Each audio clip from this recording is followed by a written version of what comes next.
Hello there, and welcome back to the Sleep Scriptorium, our channel's second journey of tranquility, in the quietest hour of the night. Today, we will slow down time just a little, with fascinating stories and meditative insights filtering down from the deep and mysterious archives of the Ottoman Empire. I hope the lines we whisper tonight will soothe your soul and help you make a much gentler transition into a world of sweet dreams, a sanctuary where the ticking of the modern clock fades away, leaving only the soft, rhythmic whispers of the past. Tonight, we begin a long, uninterrupted journey into the twilight of an empire that bridged continents, centuries, and dreams. For the next few hours, we shall wander beneath grand stone arches, listen to the crackle of midnight lamps, and lose ourselves in the quietest details of the Ottoman world. Settle back into the deepest comfort of your bed. Let the weight of the day dissolve into the shadows of your room, and allow history to carry you softly, like a lantern floating across a calm, silent sea. To walk through an ancient Ottoman city at night is to be accompanied by a constant, soothing melody, the gentle sound of flowing water. Fountains stood on nearly every street corner, nestled beside towering mosques, and tucked within peaceful stone courtyards, offering quiet refreshment to residents, weary travelers, and passing dreamers alike. In the heart of Istanbul, these public fountains were treated not merely as utilities, but as architectural jewels, adorned with elaborate calligraphic inscriptions, delicate floral carvings, and cool, glittering tiled mosaics. Built by sultans, high-ranking officials, or wealthy anonymous patrons, each fountain served both a practical need and a profound spiritual purpose. In a civilization where hospitality was considered a supreme virtue, to provide clean, flowing water to the public was to perform an eternal act of generosity and grace. These stone fountains became the gentle social spaces of daily life, places where neighbors gathered under the morning sun, where children laughed, and where tired travelers paused to rest their heavy feet in the cooling mist. Some fountains became legendary landmarks, celebrated across kingdoms for their breathtaking elegance and master craftsmanship.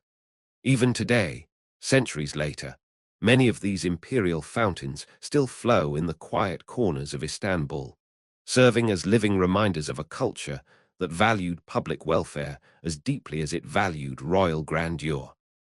To pause and drink from one was to taste the true care of an empire, a world where beauty and human necessity met seamlessly in stone and water. As the soothing sound of the running fountains lulls the city to sleep, we follow the path of that water into the quiet chambers of the scribes, where words themselves are transformed into a silent, hypnotic art form. Calligraphy held a sacred, unmatched place in Ottoman culture.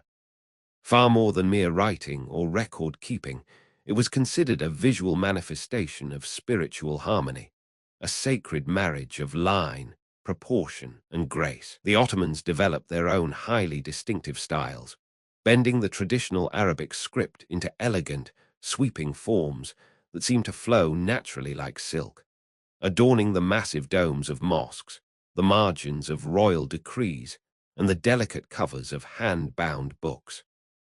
Master calligraphers were among the most respected individuals in the entire realm, training rigorously for decades to perfect the absolute balance of a single stroke, the thickness of the ink, and the precise rhythm of the reed pen. Their work decorated the grand spaces of power, yet it was meant to be admired up close, in moments of quiet contemplation, where each dark line carried both visual beauty and timeless philosophy. Even the sultans themselves frequently practiced calligraphy in the seclusion of their private chambers, viewing it as a noble meditative pursuit that cleansed the mind. These magnificent scripts remain deeply admired across the world today, reminding us that in the Ottoman world, even thoughts could be turned into eternal art, an art that remains completely silent, yet undeniably powerful, enduring beautifully long after the voices of the past have faded into the historical night. As the night deepens, we leave the silent ink of the calligraphers and wander toward the monumental stone walls of the Topkapi Palace, the grand seat of Ottoman power for nearly 400 years. More than just a simple residence for a ruler, this sprawling complex was a vast city within a city, boasting over 1,000 rooms, sweeping courtyards, peaceful gardens, and secluded chambers. Within these massive walls lived a diverse and hidden world of thousands, including the Sultan and his immediate family, alongside ministers, guards, silent servants, busy scribes, and thoughtful scholars. Decisions that altered the destiny of entire continents were quietly weighed and determined within its decorated council halls, while the palace kitchens worked tirelessly to prepare meals for thousands of souls every single day. Deep within the most private and inner courtyards lay the Harem, a world cloaked in profound mystery and governed by exceptionally strict, unyielding rules. The palace was also a magnificent treasure house, guarding vaults filled with precious jewels, irreplaceable manuscripts, historical weapons, and sacred relics. To imagine the palace at this midnight hour is to step into the beating heart of an empire, where daily life, high politics, and quiet intrigue were all woven together onto one grand, enduring stage of history. Moving softly through the moonlit courtyards, the fragrance of night-blooming flowers leads us into the imperial gardens, where we encounter some of the most unique and mysterious servants of the court, the elite palace gardeners. On the surface, these men appeared as peaceful, ordinary laborers tending to the sprawling landscapes, carefully pruning delicate roses, cultivating rare tulips, and maintaining the lush orchards that sustained the imperial kitchens. Yet, these gardeners were no simple workers. They were a highly disciplined and intensely loyal elite corps who also served as a silent guard and executioners within the palace walls. When commanded by the Sultan, it was these men who quietly carried out severe punishments and absolute executions, casting an aura of both serene beauty and chilling fear over their very names. They stood as gentle caretakers of blossoms by day and silent instruments of imperial justice when called upon in the dark. Walking among the quiet trees, they beautifully embodied the deep paradox of an empire that balanced breathtaking refinement with ruthless, absolute control. While these silent guardians stood watch in the shadows of the gardens, equal vigilance was kept within the palace chambers through the quiet work of scribes using secret codes and ciphers. In an empire that spanned vast continents, the Ottomans knew that private information was just as powerful as marching armies. Diplomats and high officials frequently relied on these complex, hidden systems to protect their sensitive communications from prying eyes. Crucial letters and imperial decrees were meticulously written in disguised scripts or unique numerical substitutions that only trusted eyes could ever decipher. Ambassadors sent far abroad carried these coded reports safely back to Istanbul, ensuring that strategic secrets could never be easily intercepted along the dangerous roads. While soldiers marched proudly with towering banners and thunderous drums, these scribes worked in absolute tranquility with ink and hidden symbols, safely guarding the innermost thoughts of the empire in a world where intrigue was constant and trust was always fragile. Leaving behind the silent ink of the palace, our journey drifts into the winding, narrow alleys of the city, where a warm, rich fragrance begins to mingle with the midnight mist.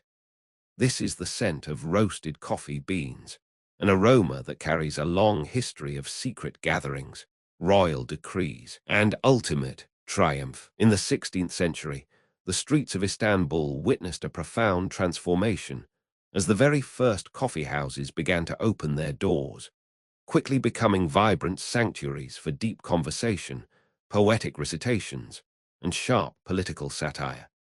Fearing that these lively nightly assemblies might spark unrest or challenge the absolute authority of the throne, a strict imperial decree was issued, banning the dark beverage entirely. The punishments for defying this law were incredibly severe, sometimes escalating to execution for those who refused to abandon the ritual. Yet, The allure of the roasted bean proved entirely irresistible to the people of the city. In the shadows of the night, hidden coffeehouses flourished behind closed doors, and the unmistakable, comforting aroma continued to drift quietly through the cobblestone streets. Eventually, recognizing the unstoppable devotion to the drink, the imperial court fully embraced the ritual, and Istanbul transformed into one of the great coffee capitals of the entire world, forever weaving this once forbidden nectar into the very fabric of its timeless hospitality.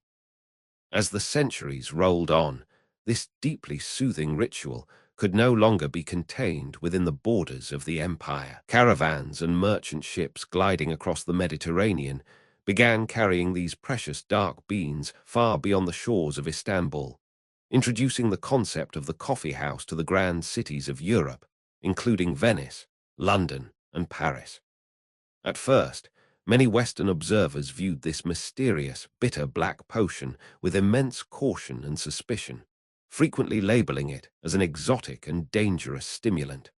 However, just as it had captivated the hearts of citizens along the Bosphorus, the quiet comfort of the warm brew slowly won over the European continent. These newly established coffeehouses evolved into essential hubs of philosophy, commerce, and creative thought, mirroring the smoky, intellectual atmospheres of the Ottoman world. The gentle act of sharing stories over a steaming cup ultimately helped fuel the great ideas of the Enlightenment era, proving that a single, simple ritual born in the heart of Istanbul could gently cross oceans and reshape the collective consciousness of the wider world. One quiet conversation at a time. As the night wind sweeps across the open plains, we look up to see the majestic banners and flags of the empire fluttering gently beneath the stars, some rising even taller than the very men who carried them into history. These towering standards, beautifully adorned with delicate crescents, glowing stars, and elegant calligraphy, served as unmistakable symbols of identity, unity, and shared purpose across the quiet landscape. At the very top of these massive wooden poles, heavy horsetails swayed softly in the evening breeze, serving as traditional emblems of rank and absolute authority for the commanders who guided the realm.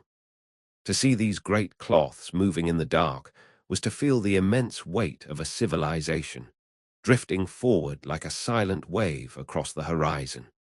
Beneath the shadow of these grand flags, we observe the steady, disciplined presence of the Janissaries, the elite infantry corps that stood for centuries as the literal embodiment of imperial might.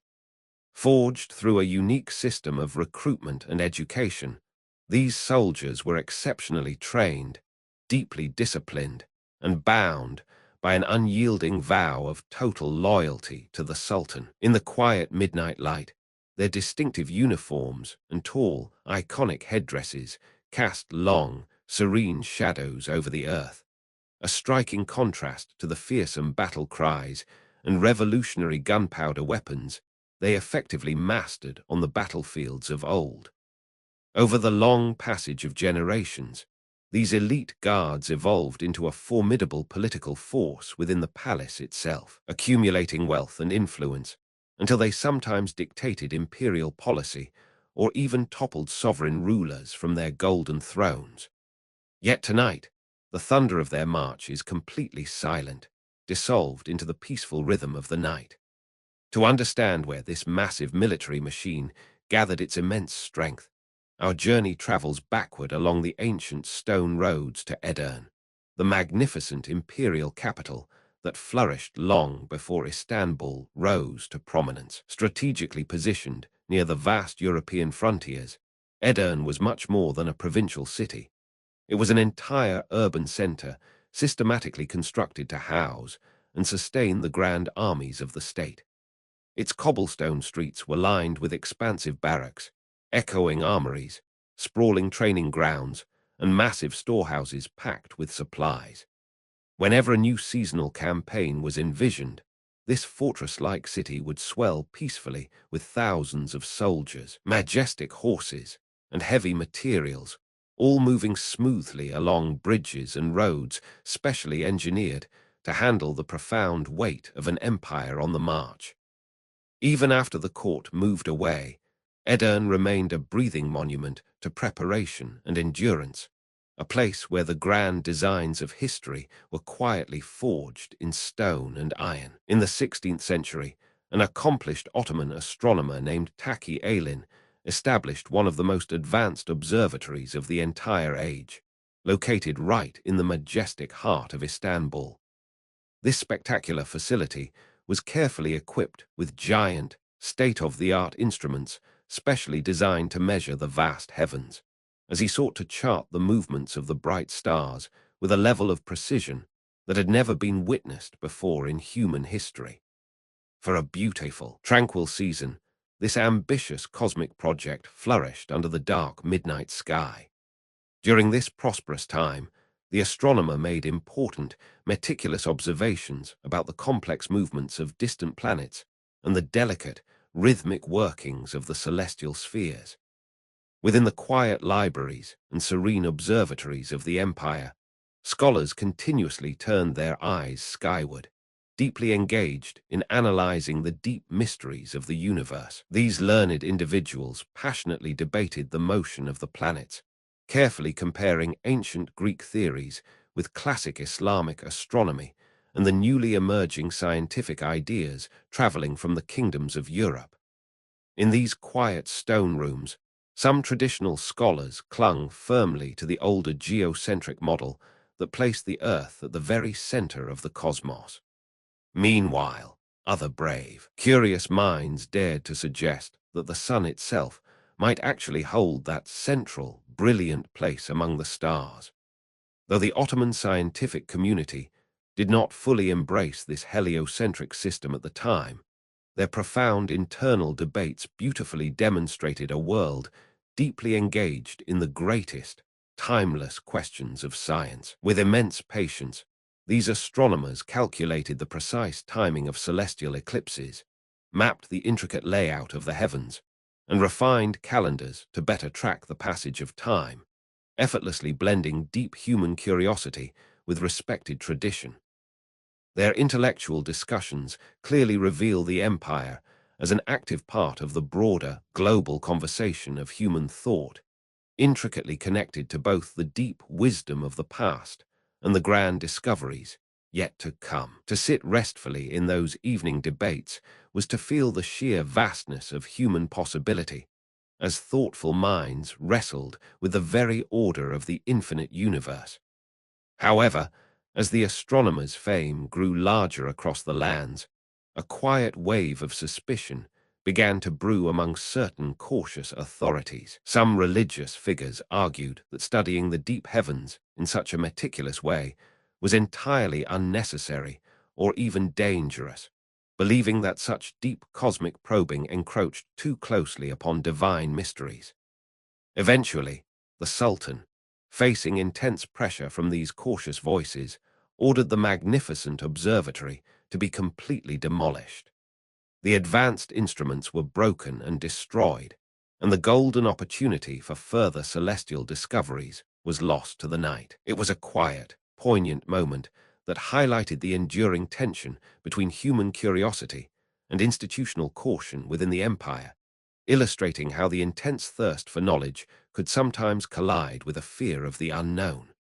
Yet, as the grand observatory fades into the shadows of memory, the brilliant light of those same stars reminds us of how the Ottomans deeply loved the behavior of light itself, bringing its warmth indoors through magnificent walls of stained glass. In some of the most breathtaking palaces of the realm, skilled artisans designed intricate windows of stained glass that beautifully turned ordinary sunlight into dazzling, rich colors. Inside the private rooms of Topkapi Palace and other grand imperial residences, the chambers would gently glow with radiant, soothing shades of blues, deep reds, and shimmering golds as the sun passed slowly overhead. These magnificent glass walls were carefully crafted by master artisans who combined highly intricate geometric patterns with luminous, radiant pigments.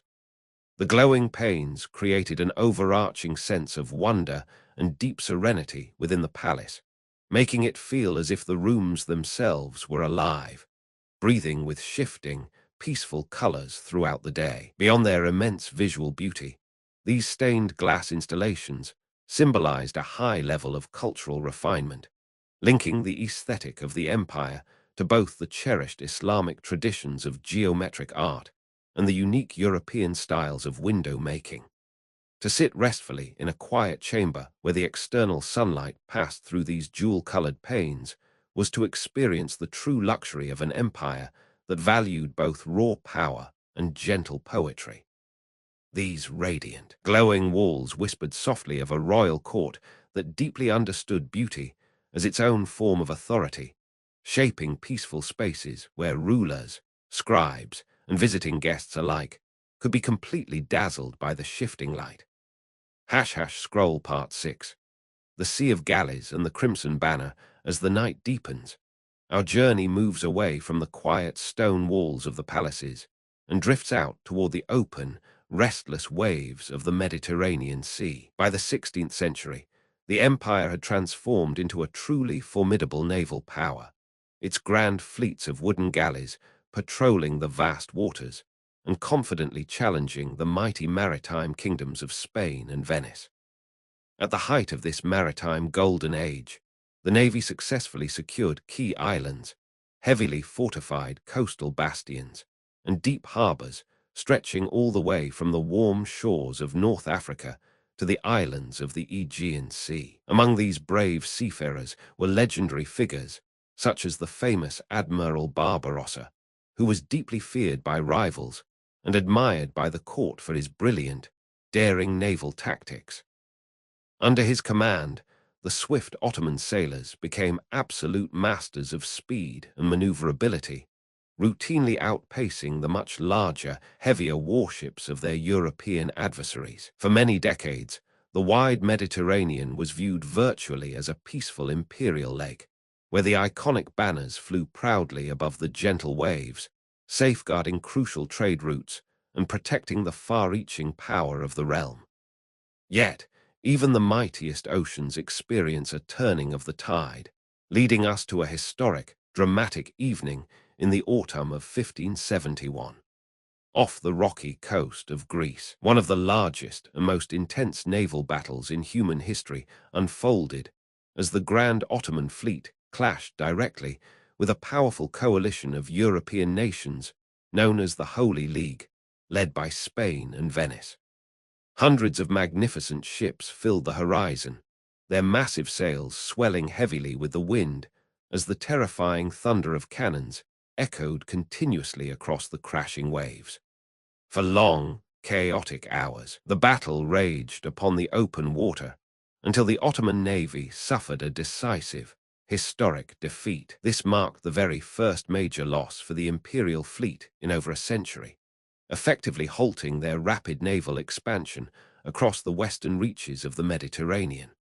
While the empire itself remained immensely powerful on land, this monumental victory deeply emboldened the kingdoms of Europe and signaled the beginning of a slow, gradual shift in global naval dominance. The legendary battle became immortalized in countless songs, poetry, and art, serving as a quiet, poignant reminder to the court that even the most formidable fleets could be challenged when the tides of history decide to turn upon the open waves. In response to these shifting currents, the focus of the navy expanded gracefully into other vital waters, stretching far southward into the shores of the Red Sea. Controlling these critical, narrow waterways allowed the empire to safely guard the sacred pilgrimage routes leading to the holy cities of Mecca and Medina, while also competing fiercely with the Kingdom of Portugal for control over the rich, lucrative trade flowing from India. Strong stone fortresses rose peacefully along the sandy coastlines, and dedicated fleets patrolled the warm waters day and night, ensuring that precious spices, fine textiles, and rare luxury goods flowed safely into imperial ports. The Red Sea rapidly evolved into a vital, life-giving artery of the realm, intricately linking the diverse worlds of Africa, Arabia, and the broader Indian Ocean.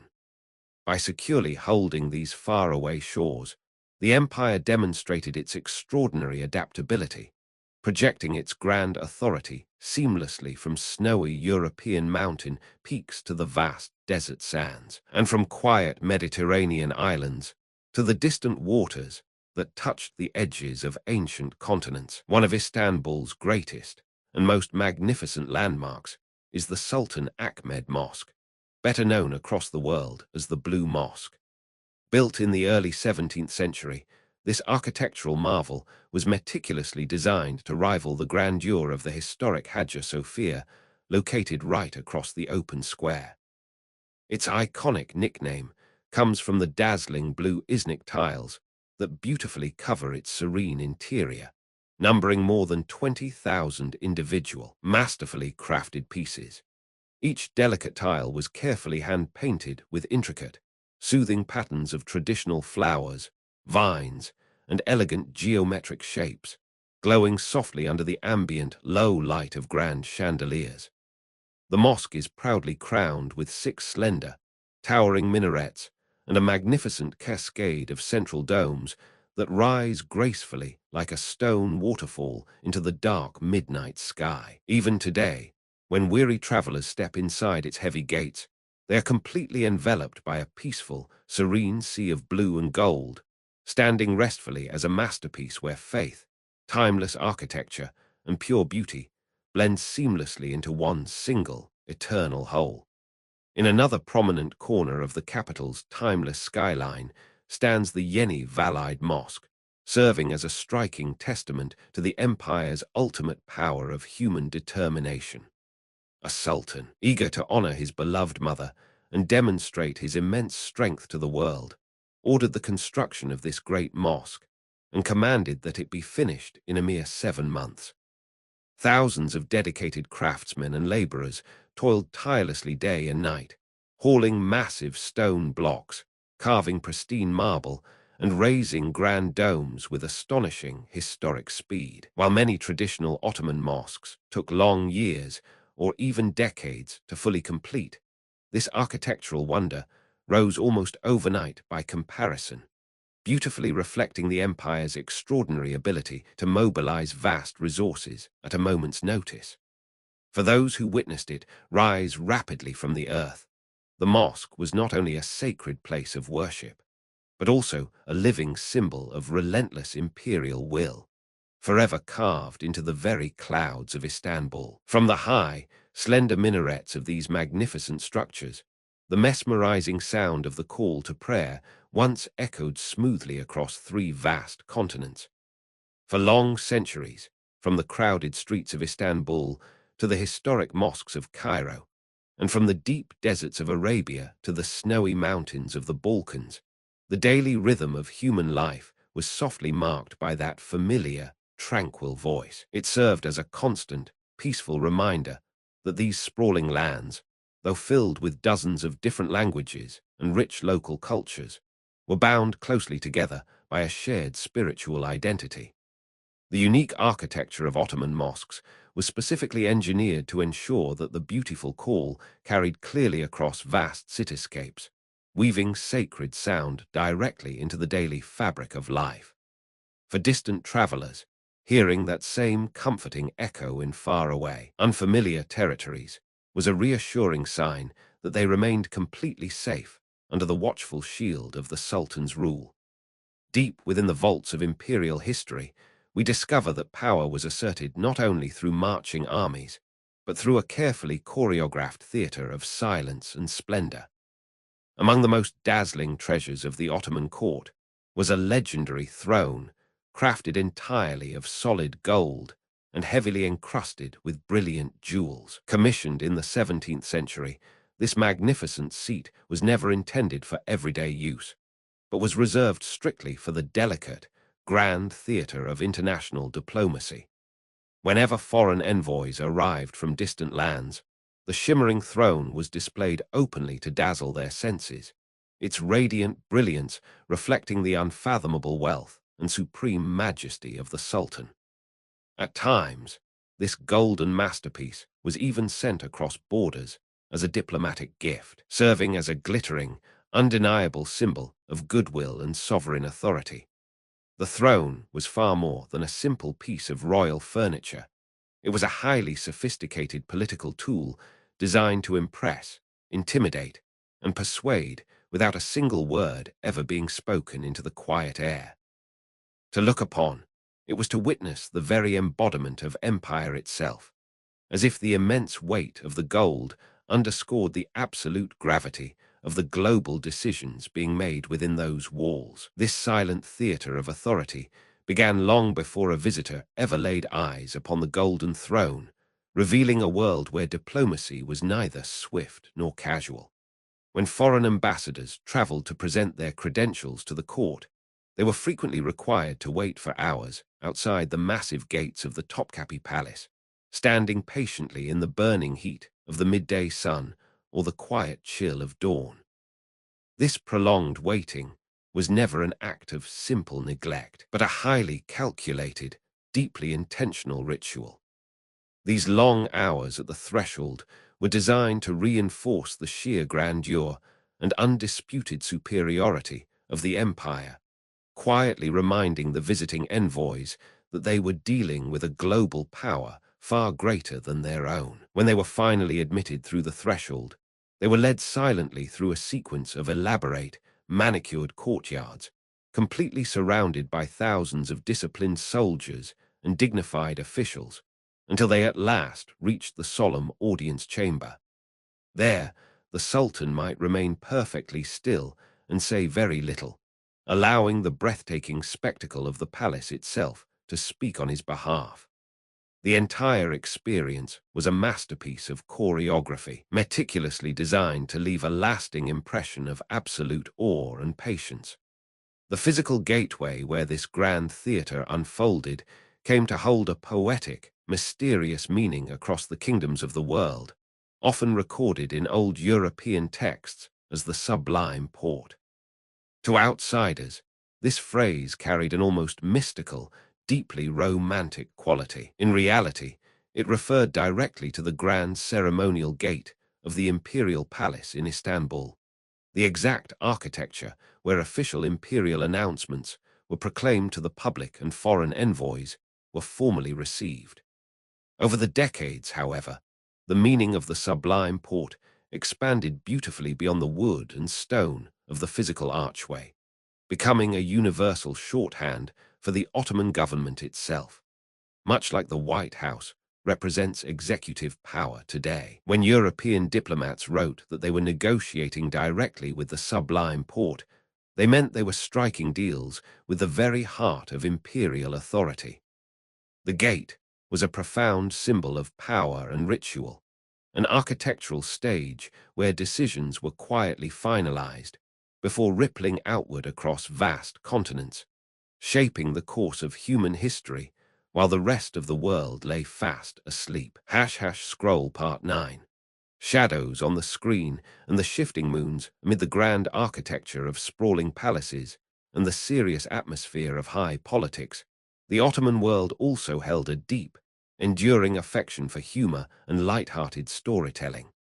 One of the most beloved and popular forms of nightly entertainment across the busy cities and quiet villages was shadow puppetry. Behind a softly lit, translucent screen, master puppeteers would delicately manipulate intricate figures beautifully crafted from translucent leather and wood, casting dancing silhouettes that acted out captivating comedies, moving tragedies, and biting satire. The most famous and iconic characters of this traditional art form were Karagöz and Hasivat. One was wonderfully blunt, foolish, and grounded in common sense, while the other was clever, formal, and highly pretentious. Through their playful, endless antics on the glowing cloth, audiences from all walks of life could laugh together at the simple follies of daily life, while also enjoying sly, subtle criticisms aimed directly at powerful officials and imperial policies. These whimsical plays provided a safe, culturally accepted way to poke gentle fun at authority, cleverly disguising sharp social commentary within the protective cloak of light comedy. performed regularly in crowded coffeehouses, lively town fairs, and grand palace festivals. These shadow puppets entertained humble common citizens and wealthy elites alike.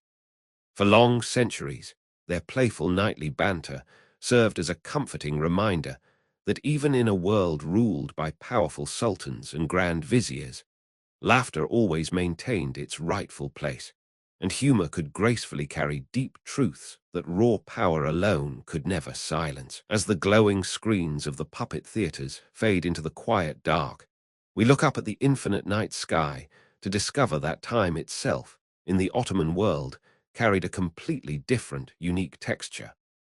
While the nations of Europe measured the passage of their years using the solar Gregorian calendar, the Ottomans relied gracefully on their own distinct system of tracking the days. For much of their long history, they utilized a traditional lunar calendar deeply tied to Islamic tradition, where the official beginning of each new month was marked by the delicate first sighting of the crescent moon in the twilight sky. Because this lunar year was naturally shorter than the solar year observed in the West, important cultural festivals and sacred holidays slowly and beautifully shifted across the changing seasons over the passage of decades. To manage the complex administration of the state, the government would sometimes blend this spiritual lunar calendar with older, practical solar systems, particularly when calculating agricultural harvest cycles or organizing state taxes. This dual use of timekeeping could occasionally cause great confusion for visiting foreign diplomats or international merchants, who frequently struggled to keep precise track of the shifting imperial dates. Yet, within the borders of the realm, it beautifully reflected a harmonious rhythm of daily life that was shaped equally by spiritual faith and everyday practicality. It was a peaceful world where time was not a rigid, mechanical machine, but a natural flow marked gracefully by the silver moons and brilliant stars, yet carefully aligned to sustain the vast needs of a sprawling empire. As the moonlight bathes the vast landscape in a soft, silvery glow, our journey drifts away from the whimsical shadows of the puppet theater and follows the ancient, dusty paths of the legendary Silk Road.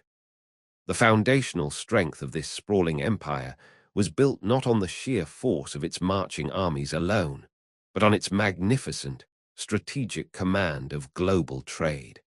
Sitting directly at the natural crossroads of Europe and Asia, the realm controlled the vital arteries of commerce that carried priceless spices, shimmering silks, and rare, precious stones across the known world.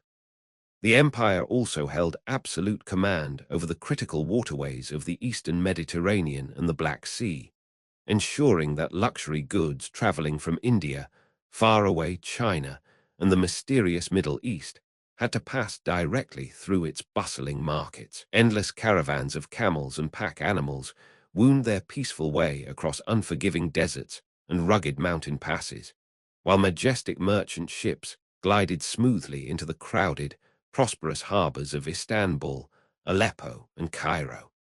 The immense wealth brought in by customs duties and international commerce filled the imperial treasury to the brim. But this total economic dominance also pushed Western European powers to seek alternate maritime routes, sailing westward into the uncharted Atlantic Ocean and eventually initiating the global age of exploration. In this way, the realm sat at the very heart of a massive global economic shift, profoundly benefiting from international trade while simultaneously inspiring the discovery of new worlds beyond the horizon. To successfully manage and collect the immense wealth flowing across these diverse, faraway provinces, the state relied on a highly practical and complex administrative system known as tax farming. Instead of attempting to collect revenues directly through a massive, centralized bureaucracy, the Treasury would auction off the right to collect taxes in a particular geographic region to the highest wealthy bidder. These influential individuals, known across the provinces as tax farmers, would pay a substantial, guaranteed upfront sum directly to the imperial treasury. and in return, they were permitted to keep a portion of whatever agricultural or commercial wealth they later gathered from the local peasants and merchants. While this pragmatic system ensured a remarkably steady, predictable revenue stream for the central government to finance its grand palaces and standing armies, it also created unfortunate opportunities for local abuse, as ambitious tax farmers would sometimes demand far more from the working people than was truly fair. Yet, the mechanism perfectly reflected the immense practical challenges of governing so many distant territories with a relatively small administrative staff. This financial structure effectively tied wealthy local elites directly into the overarching framework of the state, giving them a personal, vested stake in the long-term survival and success of the realm. Though inherently imperfect, it allowed the government to turn the raw wealth of distant fields and bustling city markets into the enduring, centralized power that sustained the civilization for centuries. The tangible proof of this far-reaching economic authority could be heard and felt in the small, metallic rhythms of daily life, measured by the constant jingling of imperial coins traveling across the boundaries of the known world. Struck masterfully in brilliant gold, heavy silver, and simple copper, these circulating pieces of currency carried the distinctive, elegant tugra of the reigning sultan, gracefully spreading his sovereign name and absolute authority far beyond the walls of the capital. These trusted coins were actively exchanged in diverse marketplaces, stretching from the rugged mountains of the Balkans to the arid deserts of Arabia, and from the coastal ports of North Africa to the distant Persian frontier, carried along the major trade routes by traveling merchants and sea captains. Some of these stamped metallic pieces journeyed even further, finding their way into the commercial hubs of India and Western Europe. For international merchants, holding this imperial currency was a definitive sign of trust in the stability, reach, and economic integrity of the realm. The physical designs of the coins were often elegantly simple, yet they powerfully symbolized the unseen, protective hand of the state in the most mundane transactions of daily life. Exchanged continuously for a simple loaf of bread, a yard of fine cloth, or a handful of aromatic spices, these traveling coins became small but incredibly potent ambassadors of peace, linking vastly different peoples and cultures through the shared, universal language of commerce. As the peaceful night deepens, and the distant echo of traveling coins fades into the quiet darkness of the grand archives, our journey turns toward the ancient traditions of royal leisure and the dramatic visual spectacles that define the daily life of the rulers. For the Ottoman sultans, the practice of hunting was far more than a simple casual sport or a modern pastime. It stood as a magnificent, highly ritualized display of sovereign power, supreme physical skill, and ancient, nomadic tradition. One of their absolute favorite and most deeply cherished pastimes was the refined art of falconry, the meticulous training of majestic birds of prey to hunt beneath the open sky. Within the vast, manicured grounds of the Topkapi Palace, magnificent falcons and sharp-eyed hawks were kept in highly specialized, luxurious aviaries, where they were continuously cared for by a dedicated corps of expert royal keepers. These imperial hunts were organized as grand, monumental events, with the sultans riding out into the dense forests on beautiful horses, their prized birds resting calmly upon heavily gloved hands. When finally released into the fresh air, these powerful falcons would soar gracefully high into the infinite sky, circling patiently before diving downward with breathtaking, terrifying speed to capture their prey. These elaborate outings were not only grand demonstrations of royal leisure, but powerful symbols of the ruler's ultimate dominance over the wild forces of nature itself. Furthermore, these hunts deeply echoed the ancient, ancestral traditions stretching back to the Central Asian nomads, beautifully connecting the mighty Ottoman rulers to their early Turkic ancestors who once roamed the open steppes. To watch a wild falcon return obediently to its master's outstretched arm was to witness a perfect harmony of raw beauty and absolute discipline, a quiet ritual that perfectly embodied the empire's delicate balance of artistic elegance and ruthless control. The same profound desire for absolute majesty and visual awe was intricately woven into the very garments the rulers wore, transforming their daily appearance into a grand, living spectacle.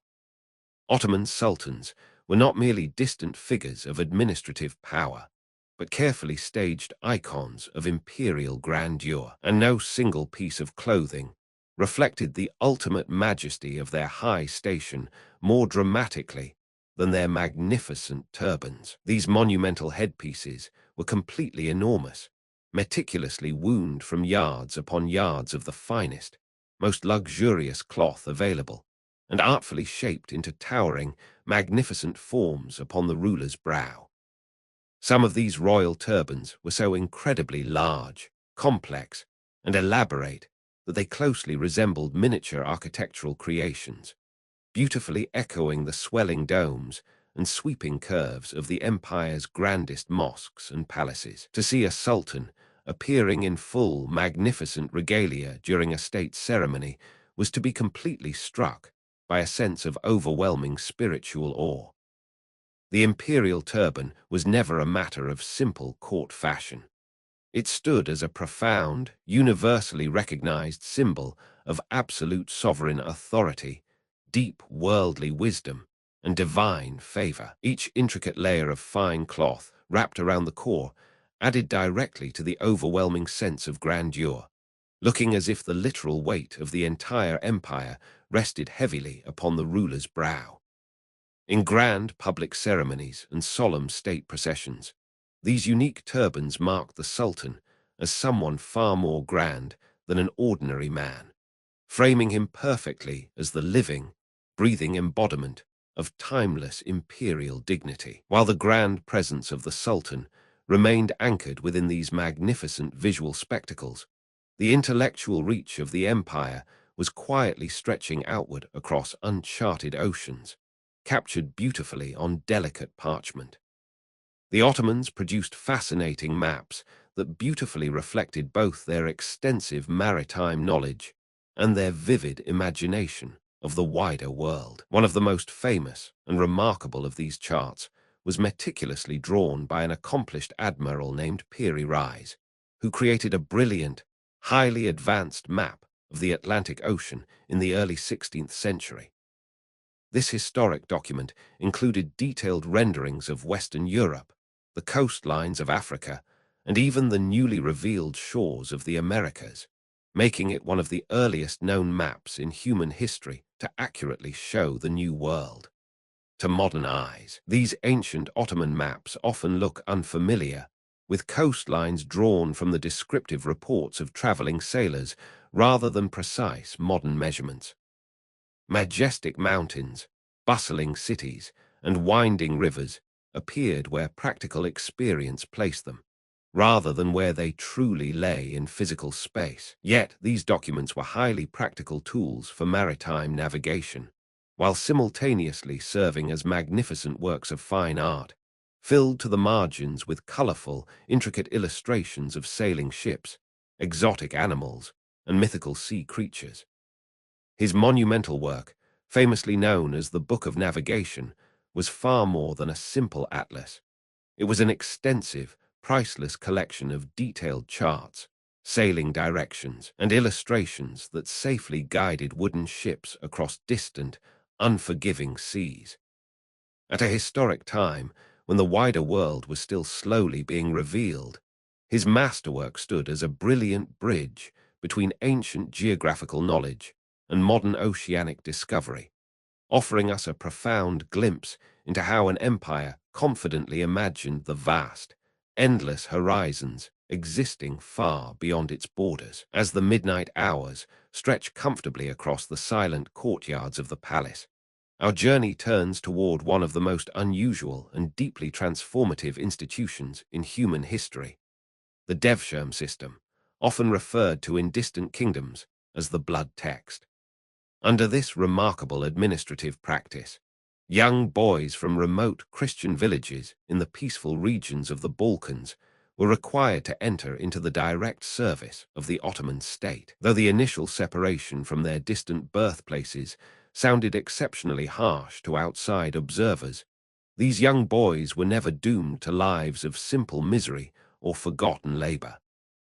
Instead, they were brought directly to the capital, carefully educated, converted to Islam, and meticulously trained for high imperial service under the watchful guidance of the state. Some of these highly disciplined youths entered the elite infantry ranks, becoming part of the legendary Janissary Corps, while others who demonstrated exceptional intellectual gifts rose steadily to positions of extraordinary, far-reaching influence.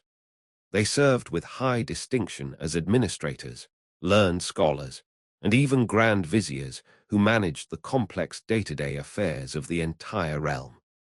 In time, a young boy coming from a remote, quiet village could wield an immense amount of political power, far greater than that of the sovereign princes ruling over Western Europe.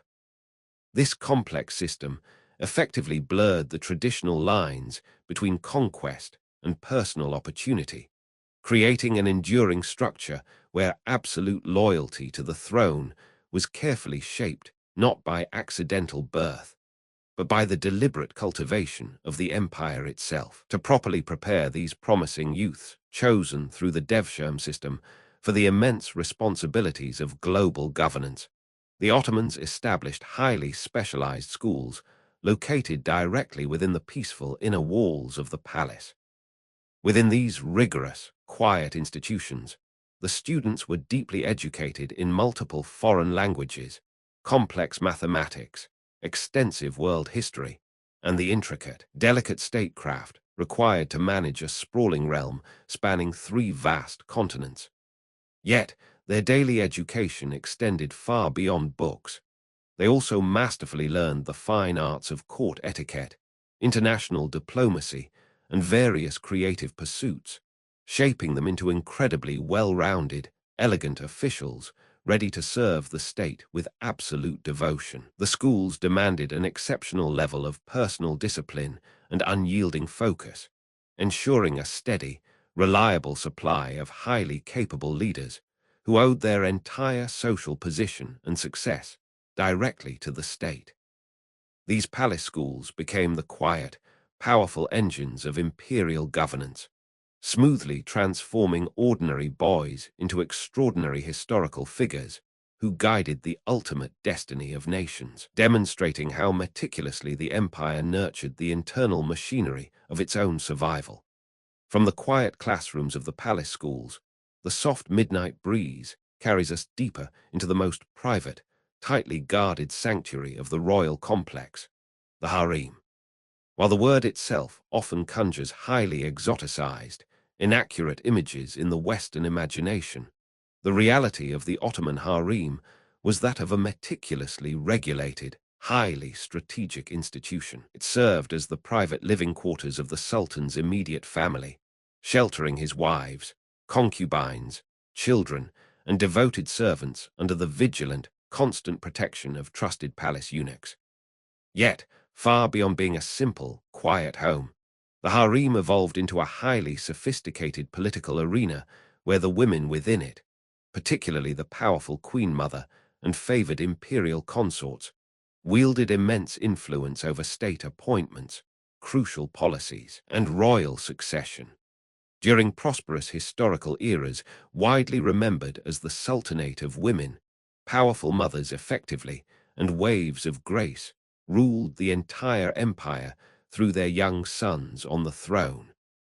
Perhaps the most remarkable and fascinating story to emerge from this secret world is that of Roxolana, famously known to history as Harem Sultan. Born far from the capital, likely in the peaceful landscapes of what is modern-day Ukraine, she was captured during a raid and brought to the distant Istanbul harem as a simple slave.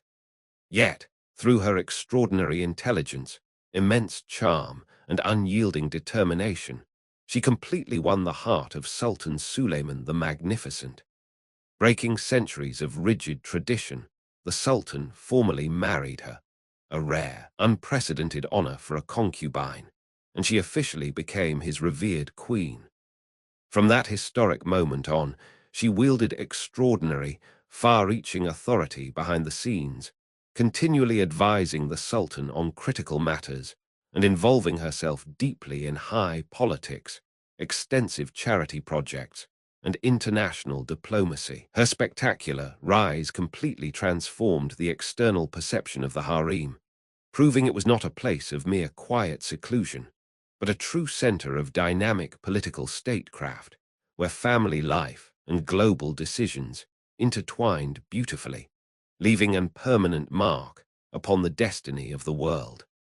As the quiet whispers of the harem fade into the deep stillness of the midnight hour, our dreamlike journey brings us to a monumental turning point in history, a moment where the ancient world gently dissolves and the modern era begins to rise from the dust of timeless fortresses.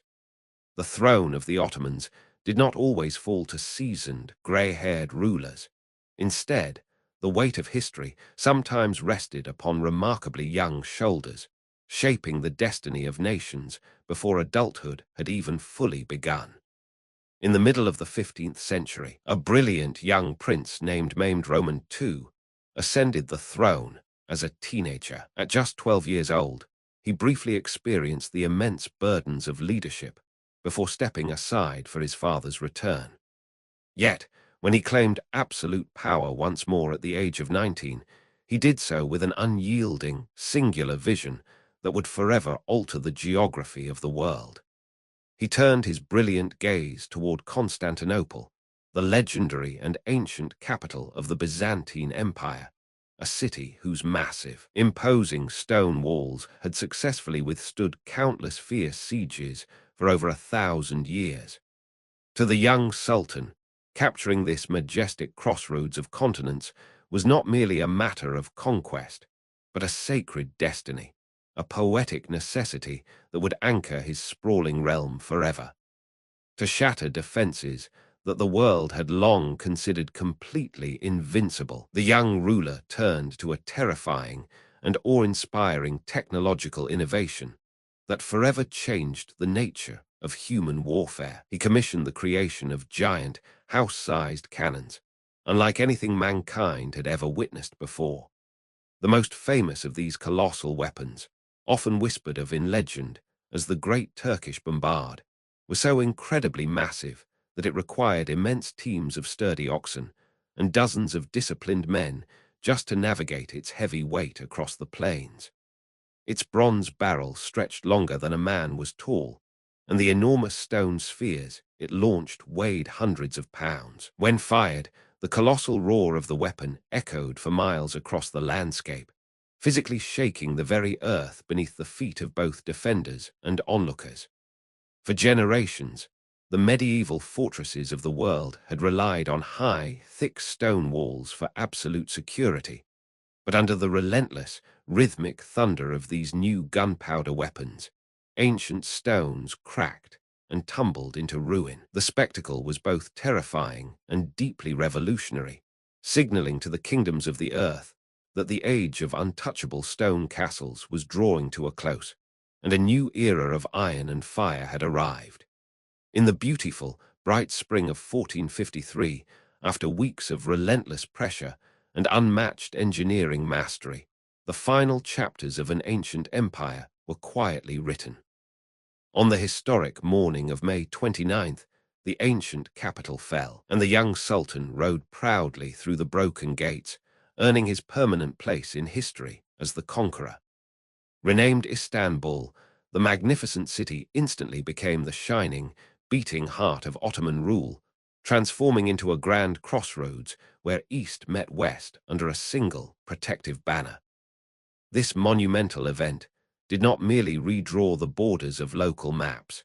It sent profound shockwaves through the distant kingdoms of Europe. The sudden closing of these traditional overland trade routes forced European mariners to look outward toward the vast, terrifying horizons of the Atlantic Ocean, ultimately inspiring the historic voyages of discovery that revealed new continents.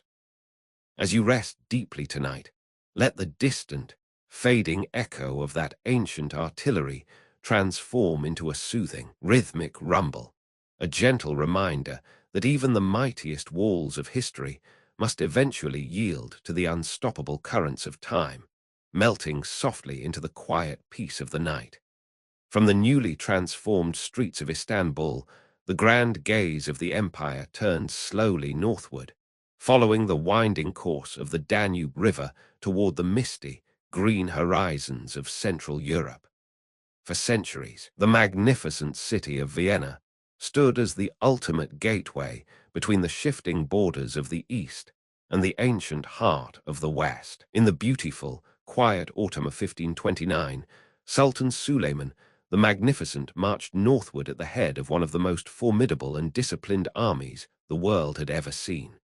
The immense forces surrounded the grand walls of Vienna, setting up a vast, white city of tents that stretched as far as the eye could see across the rolling hills.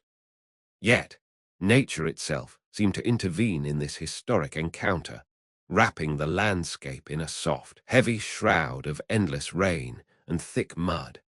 The biting cold and the waterlogged earth slowed the great machinery of the siege, turning the monumental confrontation into a long, quiet trial of patience. After weeks of fierce resistance and unyielding weather, the Sultan gracefully ordered a peaceful withdrawal, turning his forces back toward the warmth of the south. This grand campaign stunned the distant kingdoms of Europe, serving as a profound statement of imperial ambition that would linger in the collective memory of the continent for generations to come. Nearly a century and a half later, in the late summer of 1683, the dark currents of history carried the imperial banners back to those very same stone walls. Once again, a massive army laid deep siege to the historic city, pushing its tired defenders to the absolute brink of total collapse.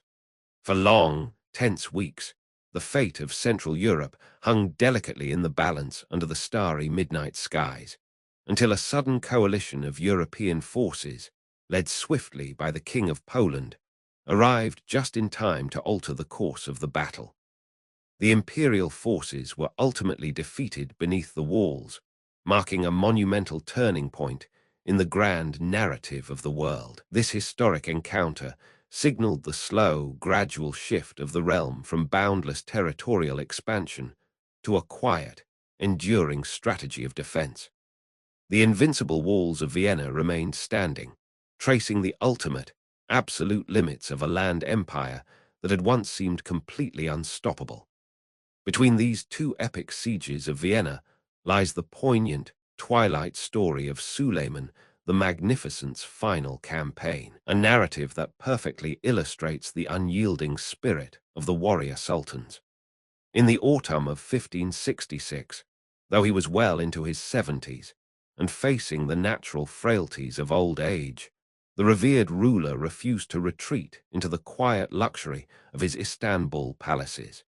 He chose instead to lead his devoted soldiers into the heart of Hungary, arriving at the tightly contested siege of Shijdvar. There, within the quiet seclusion of his grand royal tent, surrounded by the soft murmurs of the camp and the rustling of the autumn leaves, the great Sultan peacefully drew his final breath and passed away into history. Recognizing that the sudden loss of their legendary leader would deeply shatter the morale of the marching army, his closest commanders made the monumental decision to keep his death an absolute secret. For weeks, the state documents were signed in silence, and the royal litter moved as if the Sultan were merely resting within until the fortress finally fell. To his devoted soldiers, he remained the ultimate warrior king to his very last hour, a ruler who lived and died seamlessly intertwined with the destiny of his realm. Yet, the immense stability and global power achieved by these great rulers on the battlefield often came at a deeply tragic, hidden cost within the silent walls of the palace. Succession in the imperial court was a matter of intense gravity, governed for generations by a grim, unyielding custom designed to prevent civil war and protect the fragile unity of the state. To ensure that no rival prince could challenge the legitimacy of a newly ascended ruler, it became customary for a new sultan to eliminate his brothers upon taking the throne. One of the most somber and heavy examples of this dark tradition occurred when maimed Roman III ascended the throne and ordered the execution of his 19 brothers.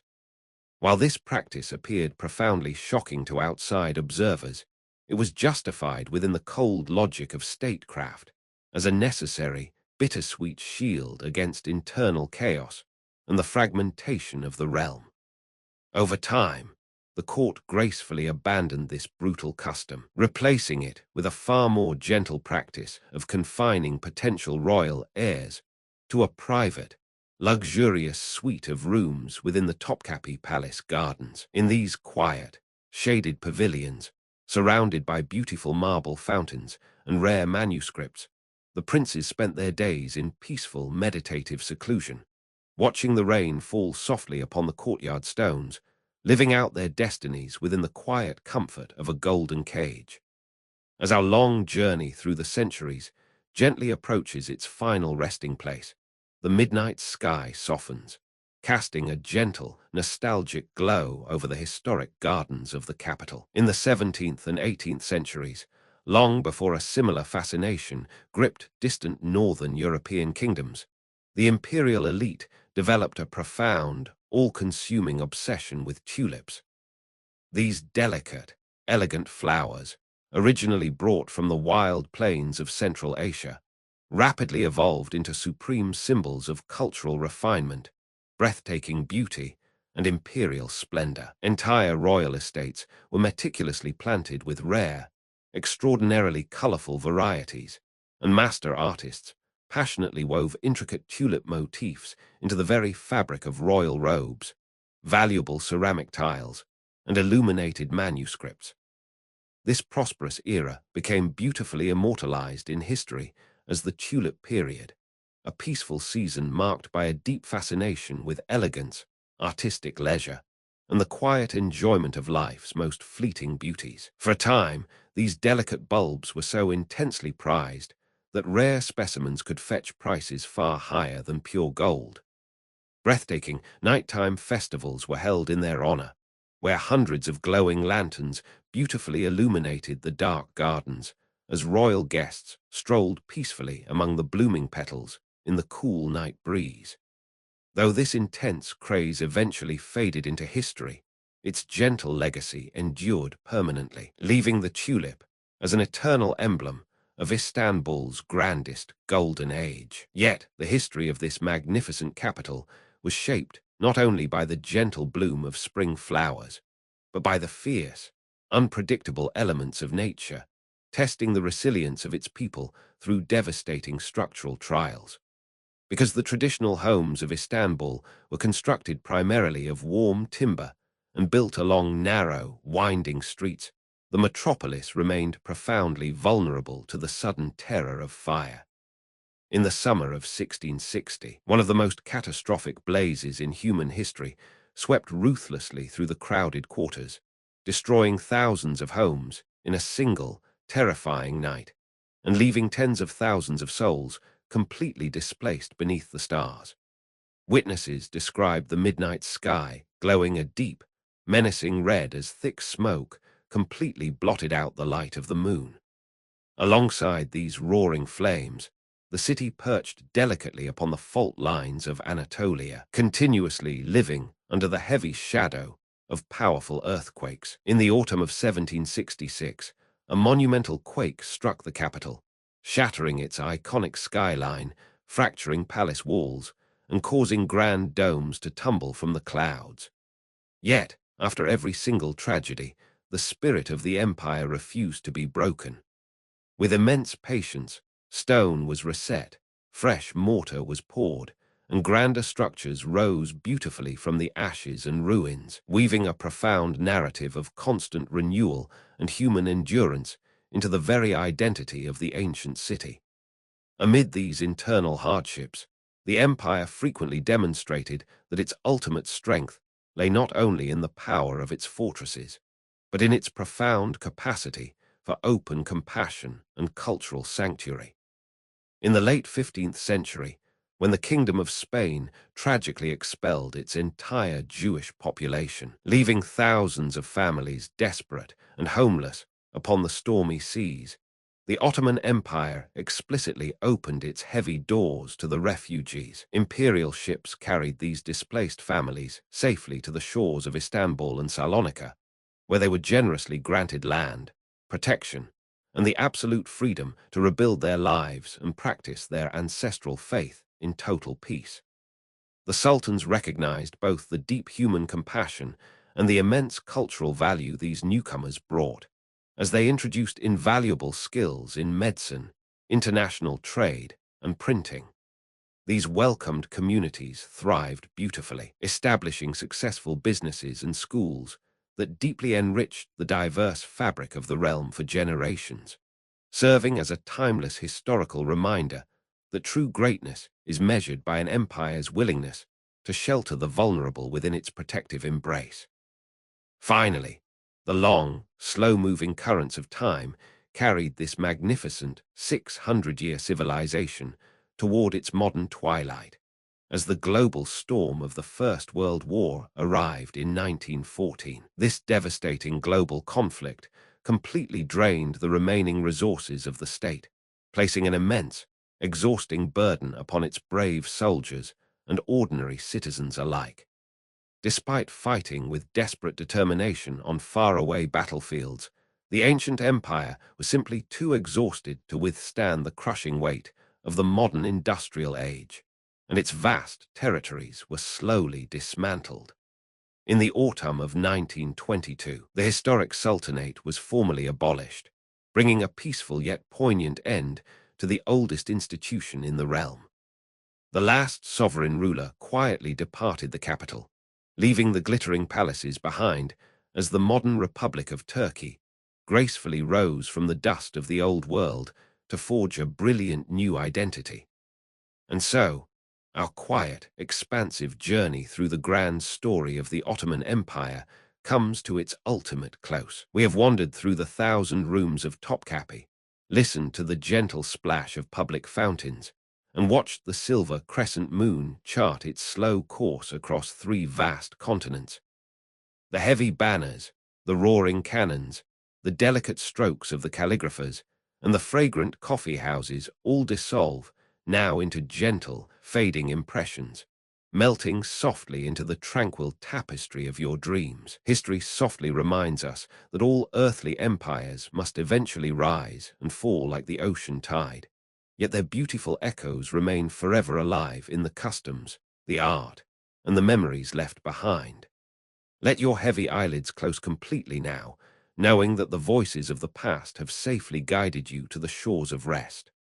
The long night is perfectly still, the ancient cities are fast asleep, and you may now drift gently into a deep, uninterrupted slumber. As the midnight hour blankets the empire in a heavy, peaceful stillness, our journey retreats from the grand historical timelines into the quiet, candlelit chamber of the master architect, Mimar Sinan. In the deep silence of the night, when the rest of the capital lay fast asleep, this legendary builder would often sit completely alone beneath the colossal dome of the Suleymaniye Mosque. He did not sit there to admire the grand scale of his creation, but to listen to the very breath of the stone. To ensure that the sacred words spoken from the pulpit could reach thousands of weary souls in perfect, gentle clarity, he engineered a sophisticated and hidden world of acoustics. High above the marble floors, embedded secretly within the structural shifting curves of the massive brick dome, he placed dozens of hollow clay vessels, carefully turned upside down to capture, soften, and reflect the smallest vibrations of human sound. In those solitary midnight hours, the master would gently strike a single ember or breathe a soft whisper into the empty space, watching how the sound traveled like a smooth, invisible wave across the vast expanse of the dark sanctuary. The architecture was designed not to amplify noise, but to cradle it, ensuring that even a quiet sigh of devotion could echo beautifully without ever breaking the overarching serenity of the hall. To imagine Sinan sitting in the shadows of his own masterpieces is to glimpse a mind that understood stone not as a cold, unyielding barrier, but as a living instrument capable of carrying human emotions smoothly through the centuries. The massive arches and soaring ceilings become a quiet lullaby written in granite and mortar, standing restfully as structures where physical weight and silent air blend into a single, permanent monument of peace. From the majestic harmony of the whispering stones, the soft night breeze carries our thoughts to a much smaller, yet equally hypnotic ritual of tranquility, the mystical art of Ebru, or water marbling. In the quiet studios of the capital's master artisans, the creative process began long after the bustling city markets had closed their doors for the night. The artist would stand before a shallow rectangular tray filled entirely with a specialized, dense liquid made from natural gum, creating a unique surface where colors could float without dissolving. Using delicate brushes meticulously crafted from sturdy rosewood and coarse horsehair, the master would gently drop natural pigments made from crushed earth, ground indigo, and powdered leaves onto the liquid canvas. The colorful drops would expand slowly, drifting gracefully across the surface like distant nebula clouds in a silent galaxy. With absolute patience and a remarkably steady hand, the artist used a single pointed stylus to guide the floating pigments, gently pulling and twisting the shapes into elegant, symmetrical floral patterns, soft flowing waves, and the timeless, iconic silhouettes of imperial tulips. Every single movement upon the liquid surface was a delicate dance between human intent and the natural, unpredictable behavior of water. When the design finally reached a state of perfect harmony, a crisp sheet of handmade paper was laid gently across the floating ink, capturing the fleeting masterpiece in a single, unrepeatable moment of time before being lifted into the dim candlelight. To watch the practice of Ebru is to witness a profound metaphor for the dreaming mind, where thoughts and beautiful images float smoothly upon the deep currents of the subconscious, shifting effortlessly into peaceful shapes, before dissolving softly into the quiet embrace of a deep, restful sleep. As the heavy velvet curtains of the night remain drawn across the sleeping empire, we drift away from the quiet architect's dome and find ourselves inside a small, cozy room illuminated by the soft, flickering amber glow of a single beeswax candle. Here, in the deepest stillness of the midnight hour, sits the legendary traveler, Evliya Celebi, holding a freshly sharpened reed pen over a vast, blank sheet of thick parchment. While the rest of the capital rests in absolute silence, his mind is beautifully alive with the memories of thousands of miles traveled across distant, uncharted lands. According to the beautiful stories passed down through the generations, his lifelong journey began with a profound midnight dream right here in Istanbul, where, upon seeing a sacred vision, his tongue slipped in a moment of overwhelming awe, and instead of praying for spiritual intercession, he accidentally whispered a heartfelt plea for endless travel. From that single, magical night onward, his destiny was forever bound to the open road. In this quiet room, the gentle scratching of his pen against the paper becomes the only sound in the dark, a soothing rhythm that meticulously records the wonders of towering mountains, ancient cities, and the fascinating customs of various peoples he encountered across continents. Writing with absolute patience, he describes the taste of exotic fruits, the unique melodies of distant provincial songs, and the majestic sight of rivers glowing beneath unfamiliar moons.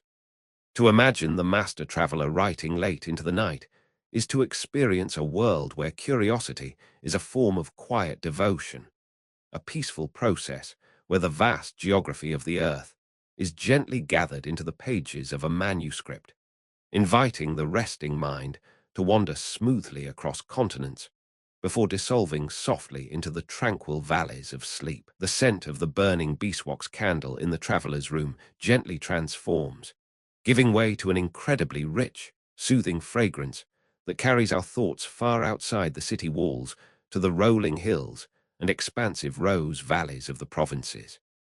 Long before the first golden rays of the sun begin to break over the eastern horizon, while the quiet earth is still wrapped in a cool, deep blue mist, the annual harvest of the royal roses silently begins. Hundreds of gentle hands move softly through the sprawling green fields, carefully picking the delicate, dew-kissed petals, while the morning air is at its absolute coolest. It was widely known by the traditional perfumers of the realm that if the roses were harvested after the sun rose too high, their precious, therapeutic oils would slowly evaporate into the warm air, losing their unmatched purity and calming essence. In the quiet twilight of dawn, these millions of soft petals are gathered into large, woven baskets and carried with immense care to the imperial distillation houses, where they are placed into grand copper alembics filled with pure spring water. Over a slow, low wood fire, the steam begins to rise gracefully through the copper tubes, carrying the highly concentrated, soothing soul of the flower with it, before cooling into droplets of pristine rose water and rare, golden oil. The hypnotic, rhythmic dripping of the distillate in the quiet morning rooms creates a deeply meditative atmosphere, a sensory ritual that had been perfected over centuries to heal the body and calm the restless mind. This precious, fragrant liquid was used to scent the grandest libraries, soothe the brows of tired rulers, and mist the air of peaceful fountains. To visualize these vast, misty rose valleys at dawn is to immerse yourself completely in a world of absolute purity and natural peace, where the delicate gifts of the earth are gathered in perfect harmony with the quiet rhythms of nature, guiding your mind into a deep, completely uninterrupted state of rest. As the misty fragrance of the dawn rose valleys fades softly into the cool night air, we find ourselves stepping back through the heavy, iron-studded wooden doors of the palace, seeking the deepest sanctuary of quiet contemplation.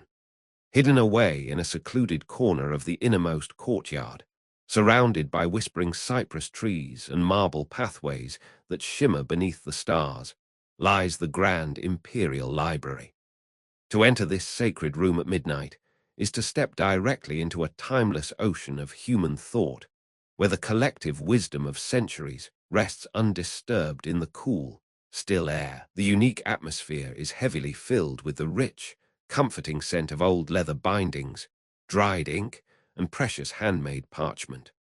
Large, towering wooden shelves, intricately carved from dark walnut and inlaid with delicate mother-of-pearl, line the stone walls from the floor to the vaulted ceiling, holding thousands of priceless manuscripts gathered from every corner of the known world. In this peaceful space, a lone scholar works late into the night, guided only by the warm, flickering amber glow of an oil lamp.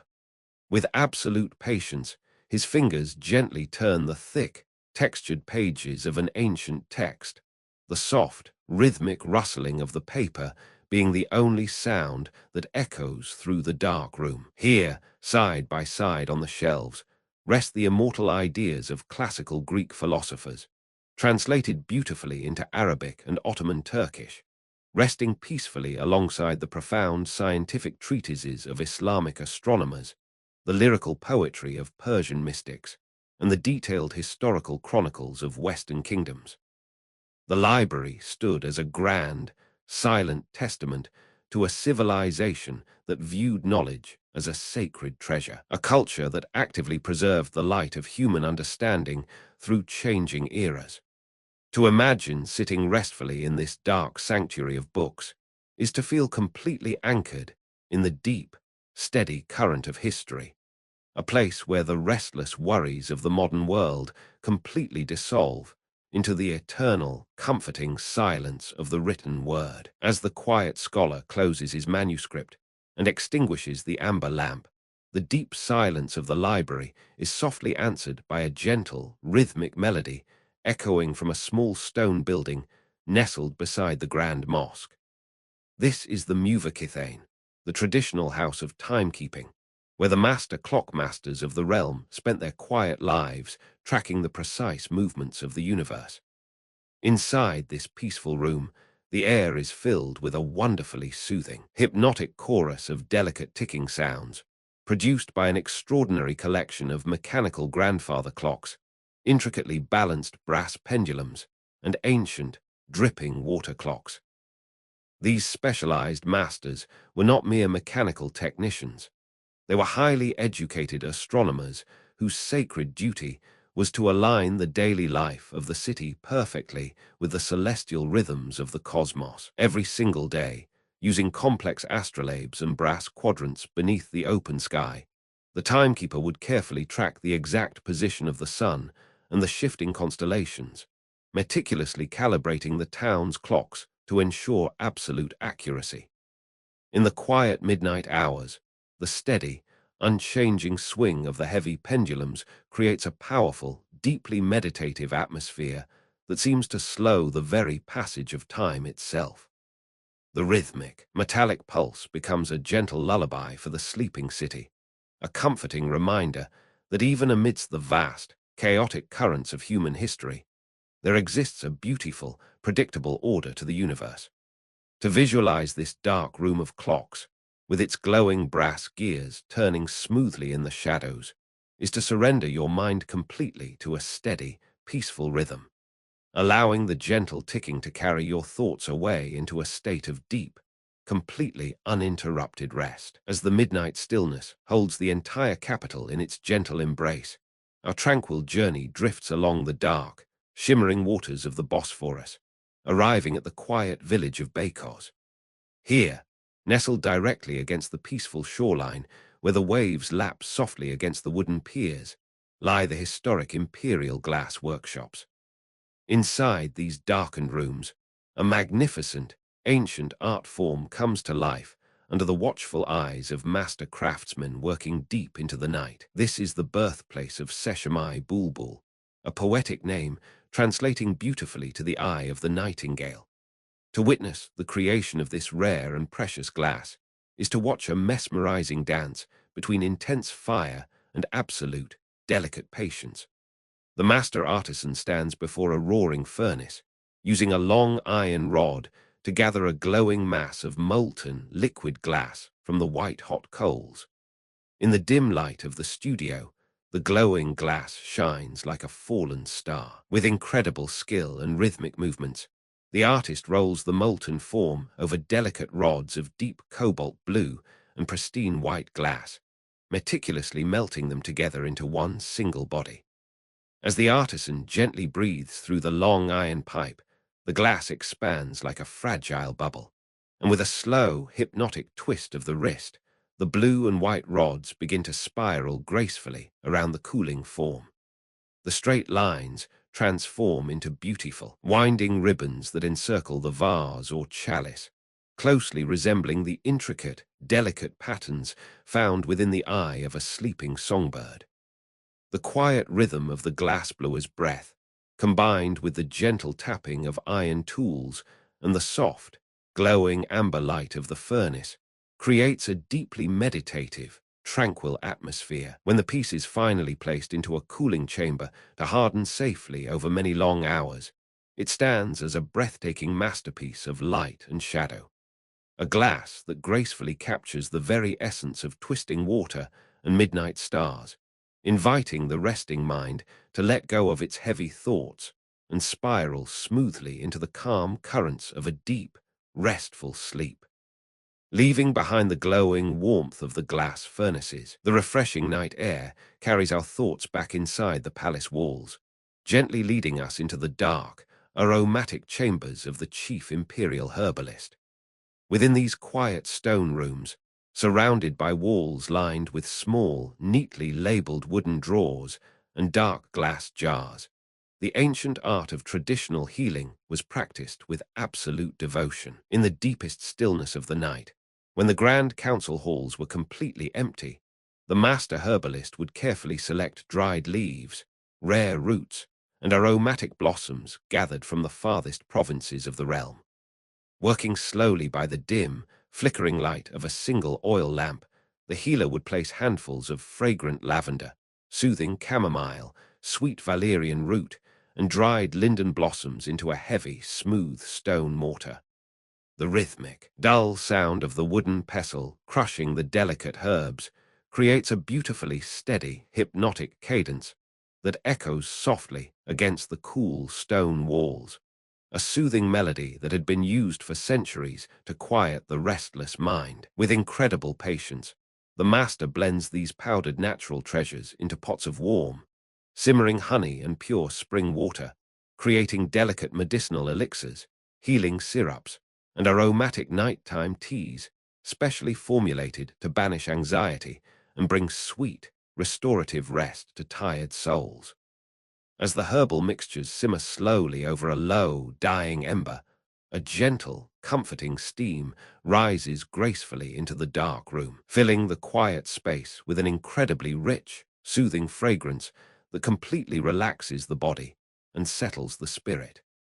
To imagine this ancient pharmacy, with its shelves of healing plants and the steady, calming rhythm of the herbalist's work, is to surrender yourself entirely to the nurturing care of nature, allowing the gentle aromas and the steady, ancient traditions of healing to guide your mind into a profound, completely uninterrupted state of peaceful slumber. As the deep velvet darkness of the midnight hour completely seals the grand horizon, our expansive journey retreats into the innermost, most secluded chambers of the imperial palace, where the grand designs of history were balanced by an extraordinary mastery over the element of water.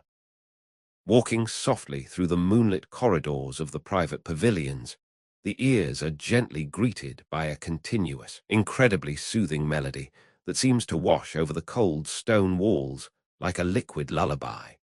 This beautiful sound emerges from the salsables, magnificent, vertically tiered marble wall fountains, intricately built directly into the structures of the state council rooms and the private chambers of the Sultan.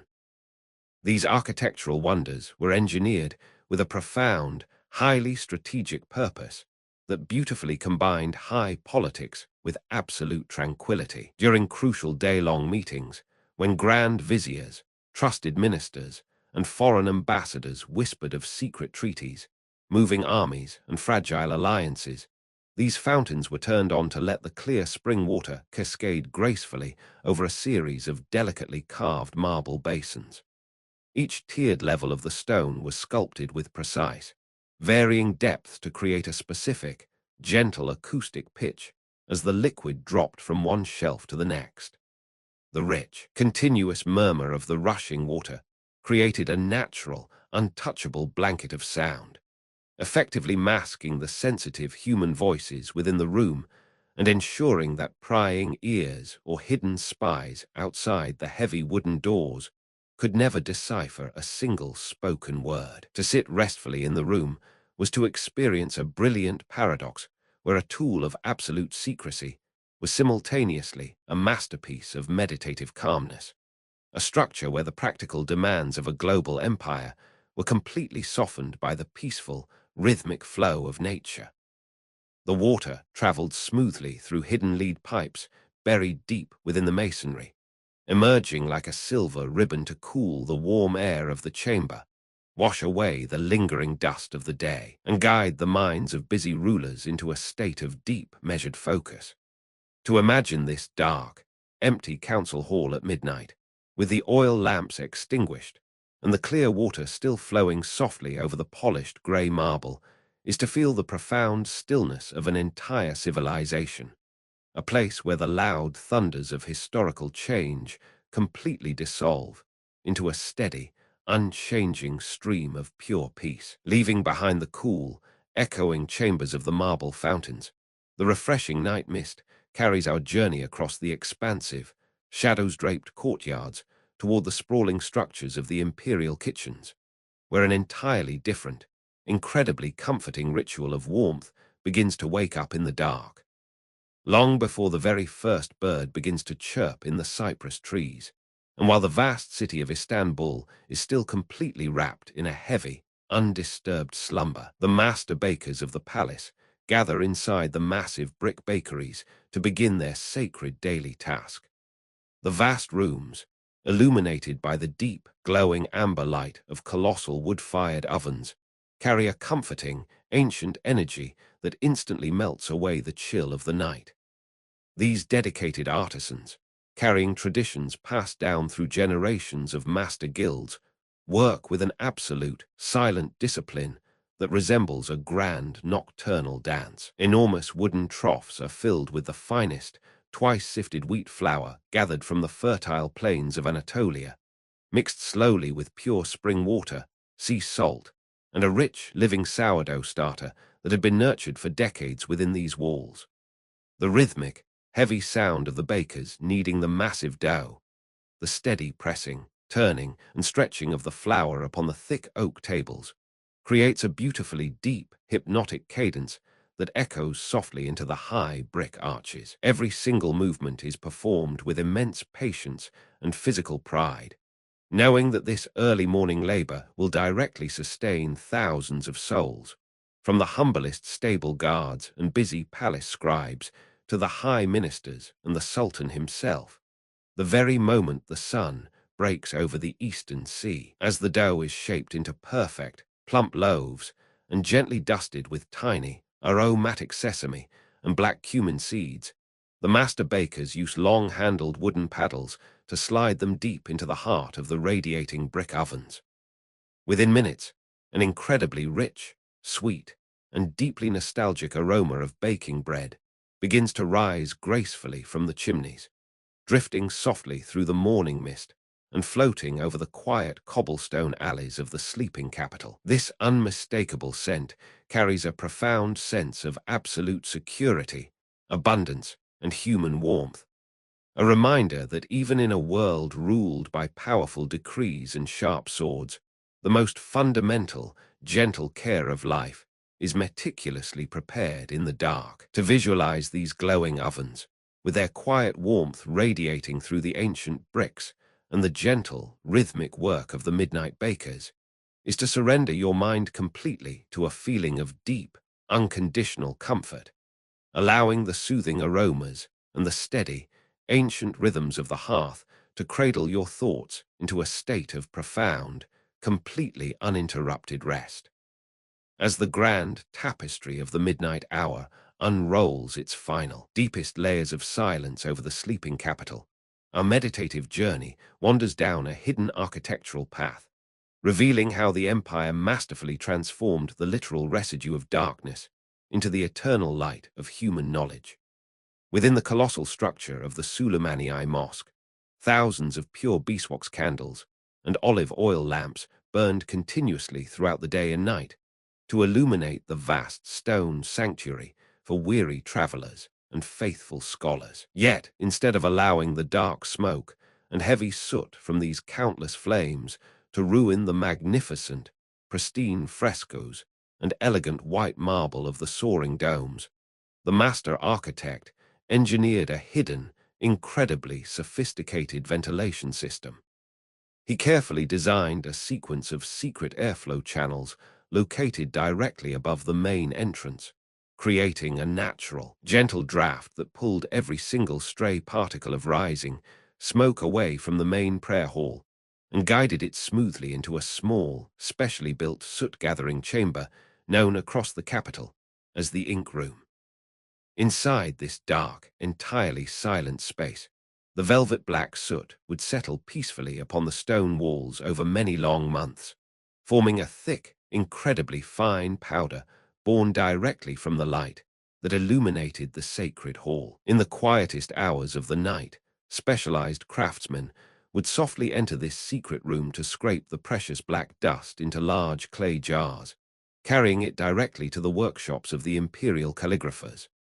There, with absolute, timeless patience, the master scribes would mix this unique soot with pure, distilled spring water, sweet flower honey, and a delicate binding agent made from natural gum arabic.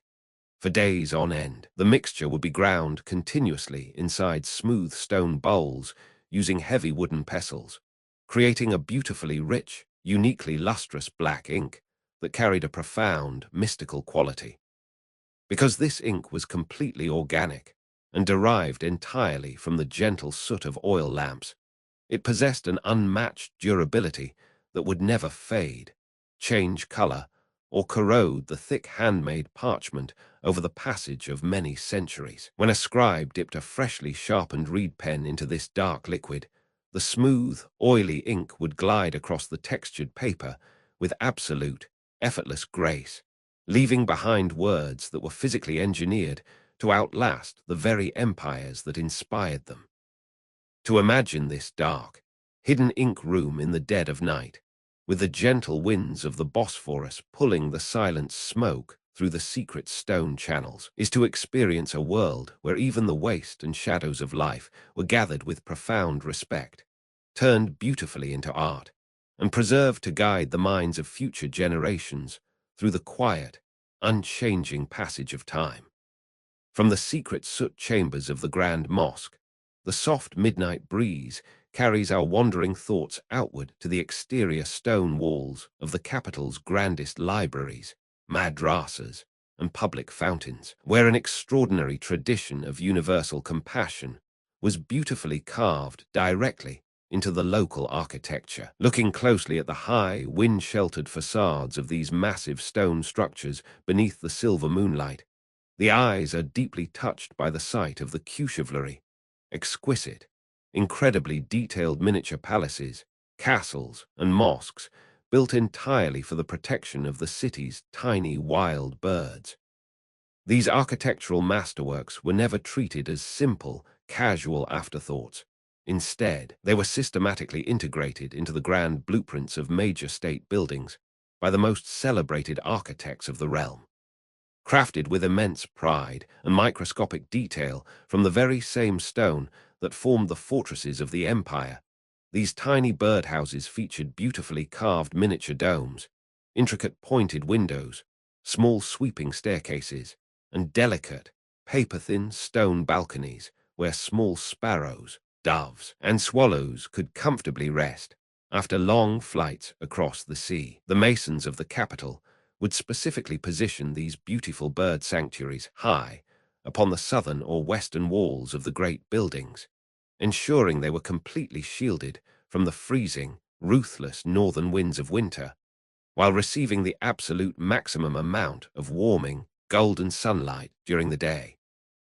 This unique custom emerged from a profound cultural philosophy that viewed every single living creature, no matter how small or humble, as a sacred trust that deserved absolute comfort, shelter, and care within the boundaries of a civilized society. To the common people walking along the busy cobblestone streets below, the sight of a tiny wild bird feeding its young inside a beautifully carved stone balcony was a living, breathing reminder of the Sultan's overarching benevolence and the gentle, nurturing spirit of the state. In the deepest quiet of the night, when the wild birds have long tucked their heads beneath their soft wings inside these safe, untouchable stone rooms, the miniature palaces stand restfully as silent guardians against the dark sky.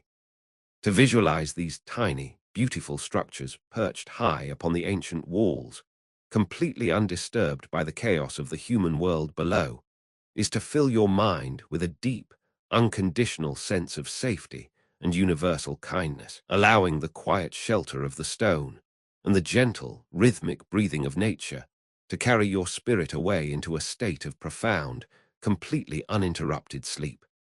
The midnight alchemy of the Helverhain, as the velvet shroud of midnight, completely detaches the grand empire from the waking world. Our expansive journey glides away from the high, wind-swept stone birdhouses and retreats into the warm, deeply aromatic depths of the palace confectionery, historically revered across the lands as the Helverhain, located in a specialized, high-domed brick wing of the imperial kitchens. This sacred sanctuary of sweetness and traditional alchemy was a place where ordinary fruits, rare plants, and exotic spices were systematically transformed into profound remedies for human weariness. In the absolute stillness of the late-night hours, when the grand state ministers had long retired to their private quarters, and the heavy iron gates of the palace were firmly locked against the outside world, a select group of master confectioners would gather around monumental copper cauldrons that gleamed softly under the warm amber glow of dying wood embers. These artisans were not mere cooks. They were highly respected guardians of secret culinary formulas passed down through centuries of family guilds, possessing a deep, intuitive understanding of how different natural ingredients interacted with heat, time, and the human spirit. The primary focus of their nocturnal labor on this specific night was the slow, meticulous preparation of the Messia Makunu, a legendary, highly complex medicinal paste formulated with over 41 individual herbs and spices, specifically engineered to balance the body's energies, banish dark anxieties, and invite a state of profound psychological tranquility. The preparation of the base. The process began with the master pouring massive jars of wild, unfiltered forest honey and thick, dark grape molasses directly into the base of the heavy copper vessels, allowing the sweet liquid to liquefy slowly over a very low, perfectly controlled fire. The rhythmic stirring. As the sweet base began to simmer, sending up tiny, lazy bubbles that popped softly in the quiet room, the assistants used massive paddles carved from aged plane trees to stir the mixture in a continuous, unhurried figure-eight motion. This rhythmic scraping of wood against copper created a beautifully deep, hypnotic sound that echoed through the high brick vaults, a steady cadence that seemed to slow down the very passage of time itself. The infusion of spices. One by one, with absolute measurements and whispered prayers, the master would gently dust the simmering liquid with freshly crushed ginger root, aromatic cloves, grated nutmeg, sharp cinnamon, and the extraordinarily precious threads of golden saffron gathered from the sun-drenched fields of saffron bolu. The secret herb blends. Following these warming spices, the herbalists added delicate handfuls of dried lavender buds, powdered rose petals, sweet violet essence, and rare musk, allowing the botanical spirits to dissolve seamlessly into the thick, protective embrace of the warm honey. To witness the work of the Helverhain at midnight is to glimpse a world where taste was treated as a form of deep medicine, and where the simple act of boiling sweet herbs became a silent, beautiful ritual of preservation and peace. As the hours drifted slowly toward dawn, the steam rising gracefully from these massive cauldrons filled the entire kitchen complex with an incredibly rich, heavy, and deeply nostalgic aroma that completely relaxed the physical senses of anyone who breathed it in. The fragrant air, heavy with the essences of 100 different leaves and roots, floated softly out of the high, arched chimneys, riding the cool midnight mist across the quiet, cobblestone alleys of the sleeping capital like a comforting, invisible blanket of security. The master confectioners would work in complete, respectful silence, their eyes fixed on the changing consistency of the paste, knowing that their careful attention to the fire would directly determine the healing quality of the medicine. When the paste finally reached a state of perfect, glossy density, it was poured gently into small, beautifully decorated clay jars and sealed with heavy parchment paper, ready to be distributed to the royal chambers and the public clinics of the city. To visualize this dark, warm kitchen, with its glowing embers reflecting off the polished copper walls, and the steady, mesmerizing rhythm of the wooden paddles turning the sweet, spiced nectar, is to surrender your mind completely to a feeling of deep, unconditional comfort, allowing the soothing aromas and the ancient, protective traditions of the hearth to cradle your heavy thoughts into a state of profound, completely uninterrupted rest. Thread the geometry of silk, the silent looms of Bursa leaving behind the sweet, fragrant warmth of the palace kitchens. Our tranquil journey drifts far across the dark, undulating waves of the Sea of Marmara, arriving at the historic, mountain-shadowed city of Bursa. Nestled directly beneath the towering, snow-capped peaks of Mount Olympus, this ancient urban center stood for centuries as the magnificent, undisputed capital of the empire's global silk trade. In the deepest quiet of the night, when the bustling marketplaces of the grand silk bazaar were completely empty, and the heavy wooden shutters of the merchant stalls were securely bolted. A completely different, deeply meditative world remained awake inside the private workshops of the master weavers. Here, illuminated only by the soft, steady amber glow of hanging olive oil lamps, the massive hand looms crafted from dark, aged walnut wood stood like silent, monumental structures waiting to give life to the grandest artistic visions of the realm. The architecture of the loom. Every single loom was a masterpiece of traditional mechanical engineering, featuring thousands of thin, delicate silk threads stretched with absolute tension from the heavy wooden beams at the back to the polished rollers at the front. The selection of threads. The master weaver would sit comfortably upon a low cushion before this grand web of string, his fingers moving across the threads with a swift, almost supernatural precision born from decades of unhurried practice. The shimmering materials. On this particular evening, the loom was prepared to weave kemha, an extraordinarily luxurious, heavy silk fabric, intensely prized by the imperial court for its structural durability and its breathtaking, luminous beauty. The metallic integration. To create this royal textile, the weaver did not use ordinary silk alone.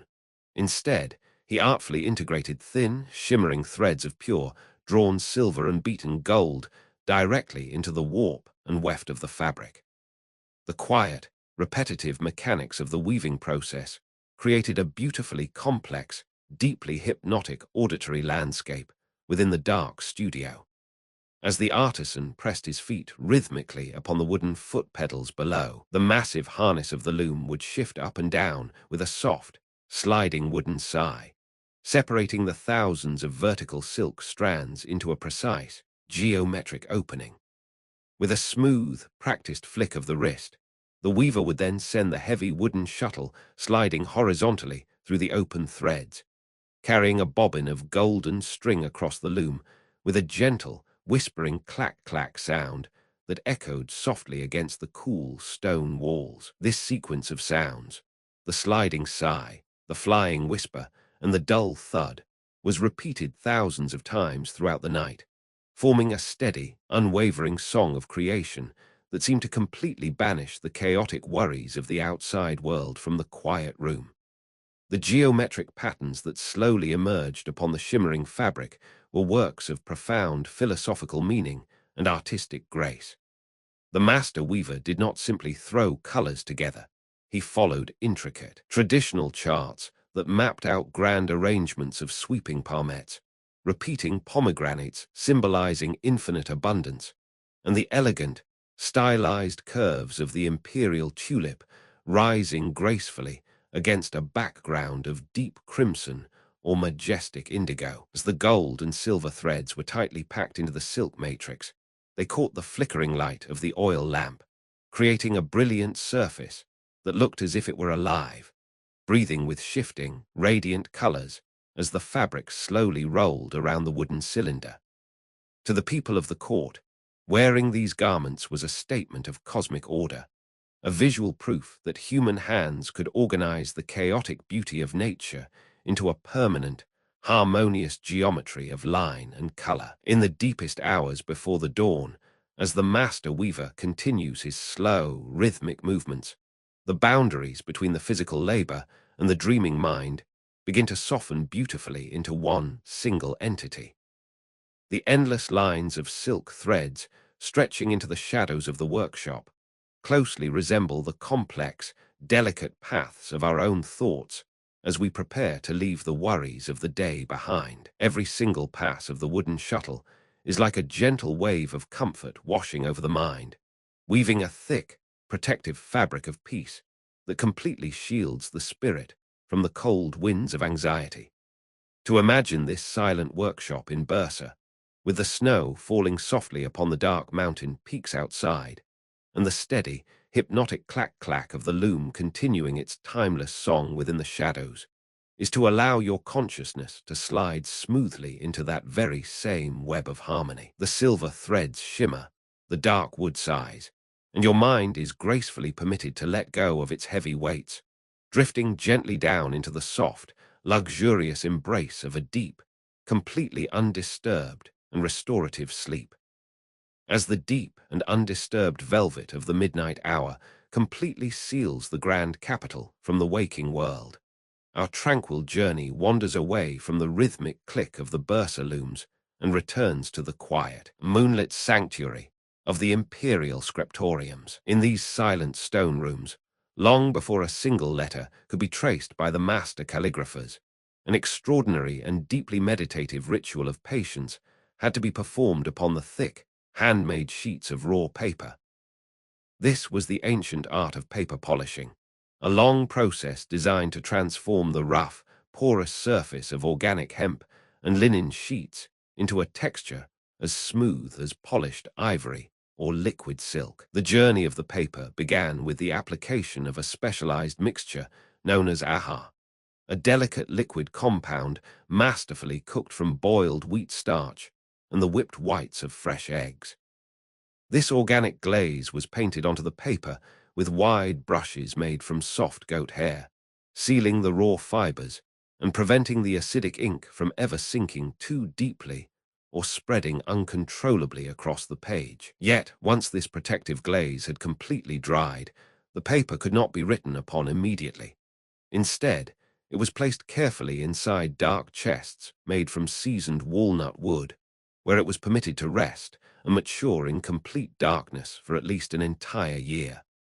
When the paper was finally brought out into the dim amber light of a single oil lamp, it was stiff and uneven, requiring the final, most hypnotic stage of preparation, which was the ritual of the muha.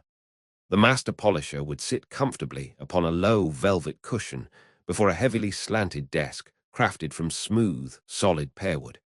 In his hand, he held the muha, a beautiful, heavy tool featuring a hand-turned handle of dark rosewood, at the tip of which was firmly mounted a massive, completely flawless piece of naturally banded agate stone, polished over many weeks until its surface was entirely devoid of any friction or imperfection. The craftsman would lay a single sheet of the matured paper upon the wooden desk and press the cool, heavy agate stone directly onto the center of the page.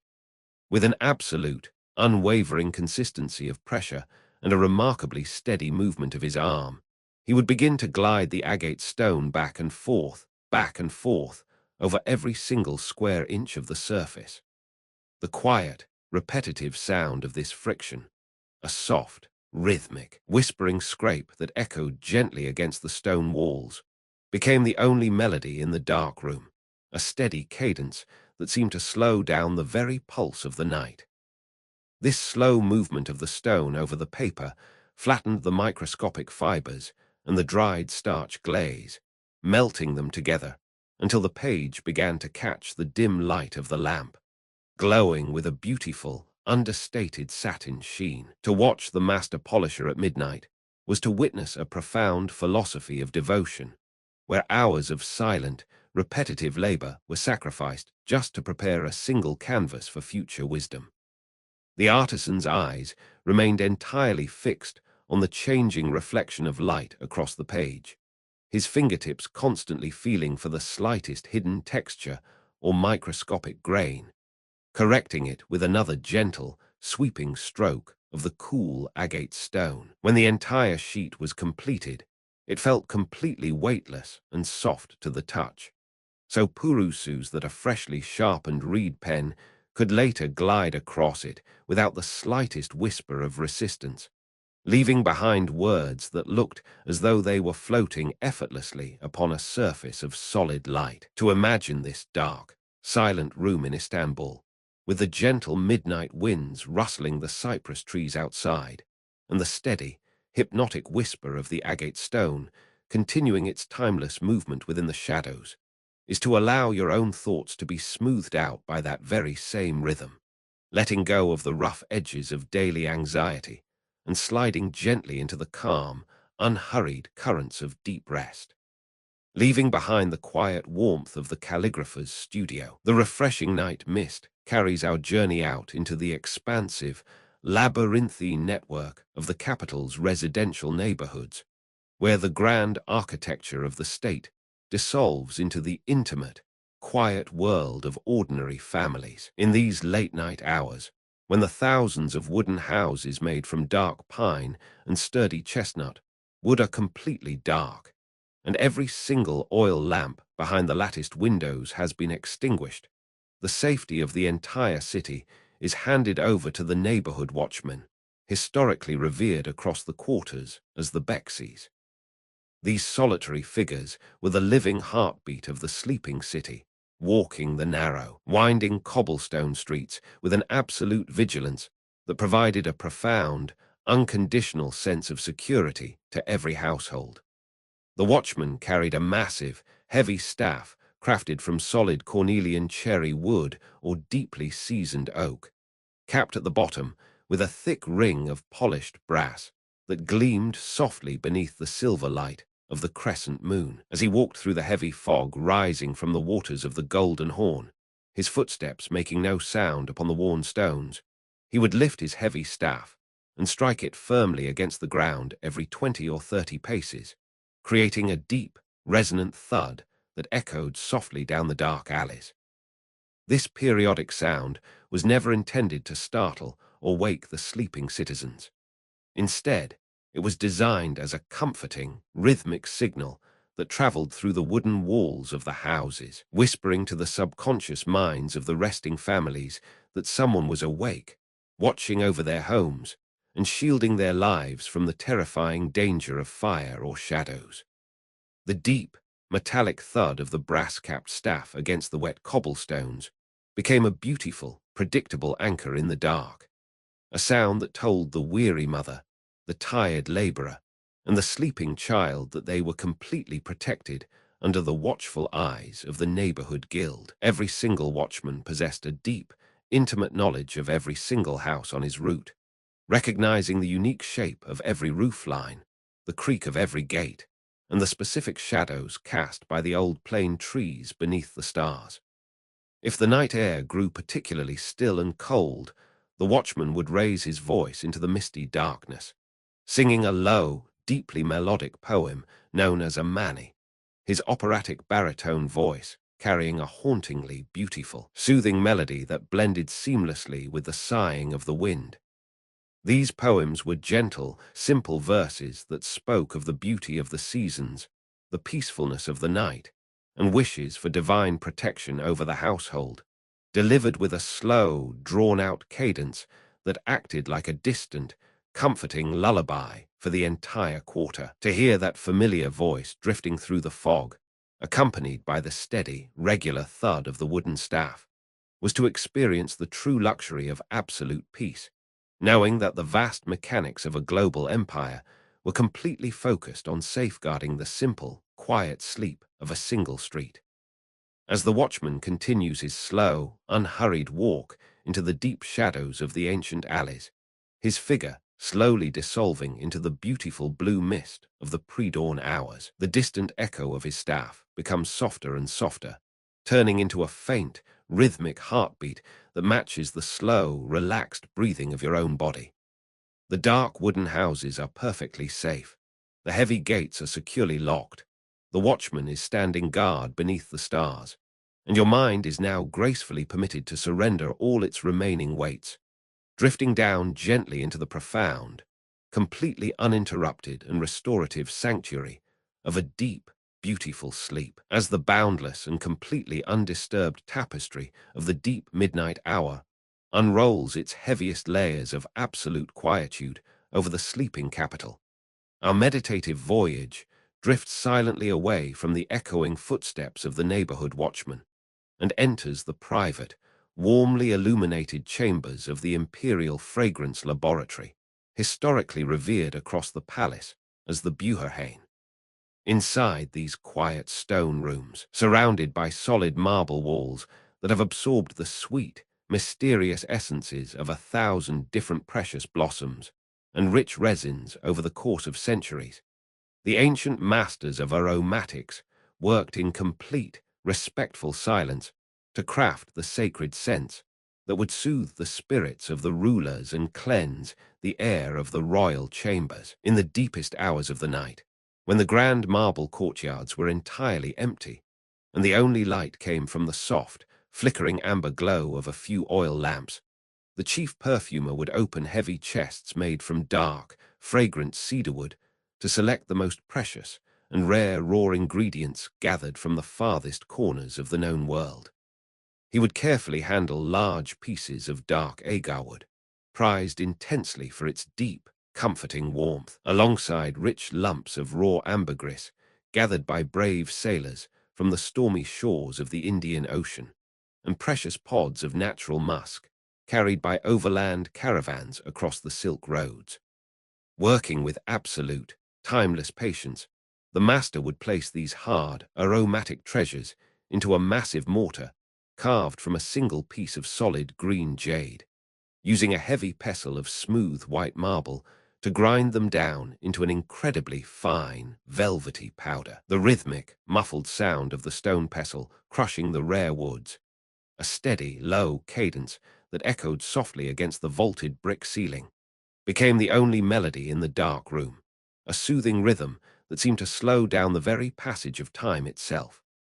Once the powder reached a state of perfect, microscopic consistency, it was slowly mixed with distilled rosewater from the valleys of Edern and rare, sticky plant resins gathered from the pine forests of the Aegean Islands, masterfully formed by hand into small, dark pellets of incense, specifically formulated to quiet the restless human mind and prepare the physical body for a deep, restorative sleep. When these handcrafted incense pellets were placed upon the gently glowing, white-hot charcoal inside the magnificent imperial buhadanliks, exquisite, heavily decorated incense burners, cast from solid silver or brilliant brass, and shaped intricately to resemble the swelling domes of the city's grandest mosques, a true visual and sensory masterpiece would unfold within the quiet shadows of the royal bedchambers.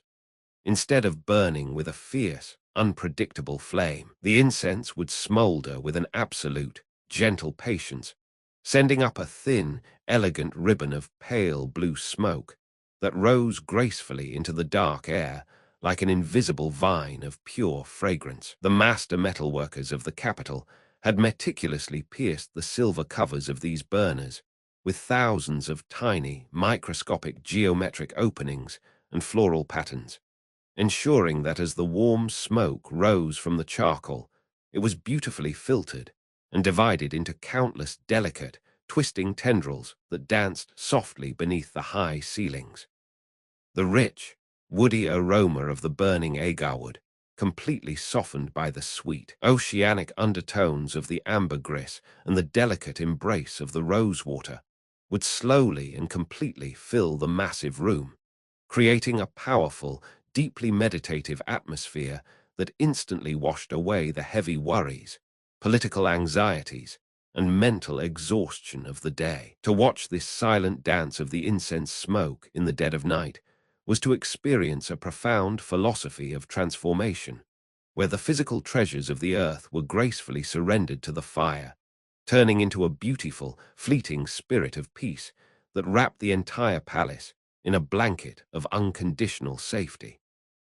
The gentle smoke would float over the heavy velvet curtains, drift around the polished marble pillars, and coat the air with a soft, protective fragrance that whispered to the subconscious mind that all was well, inviting the soul to let go of its lingering attachments and dissolve smoothly into the quiet embrace of the night.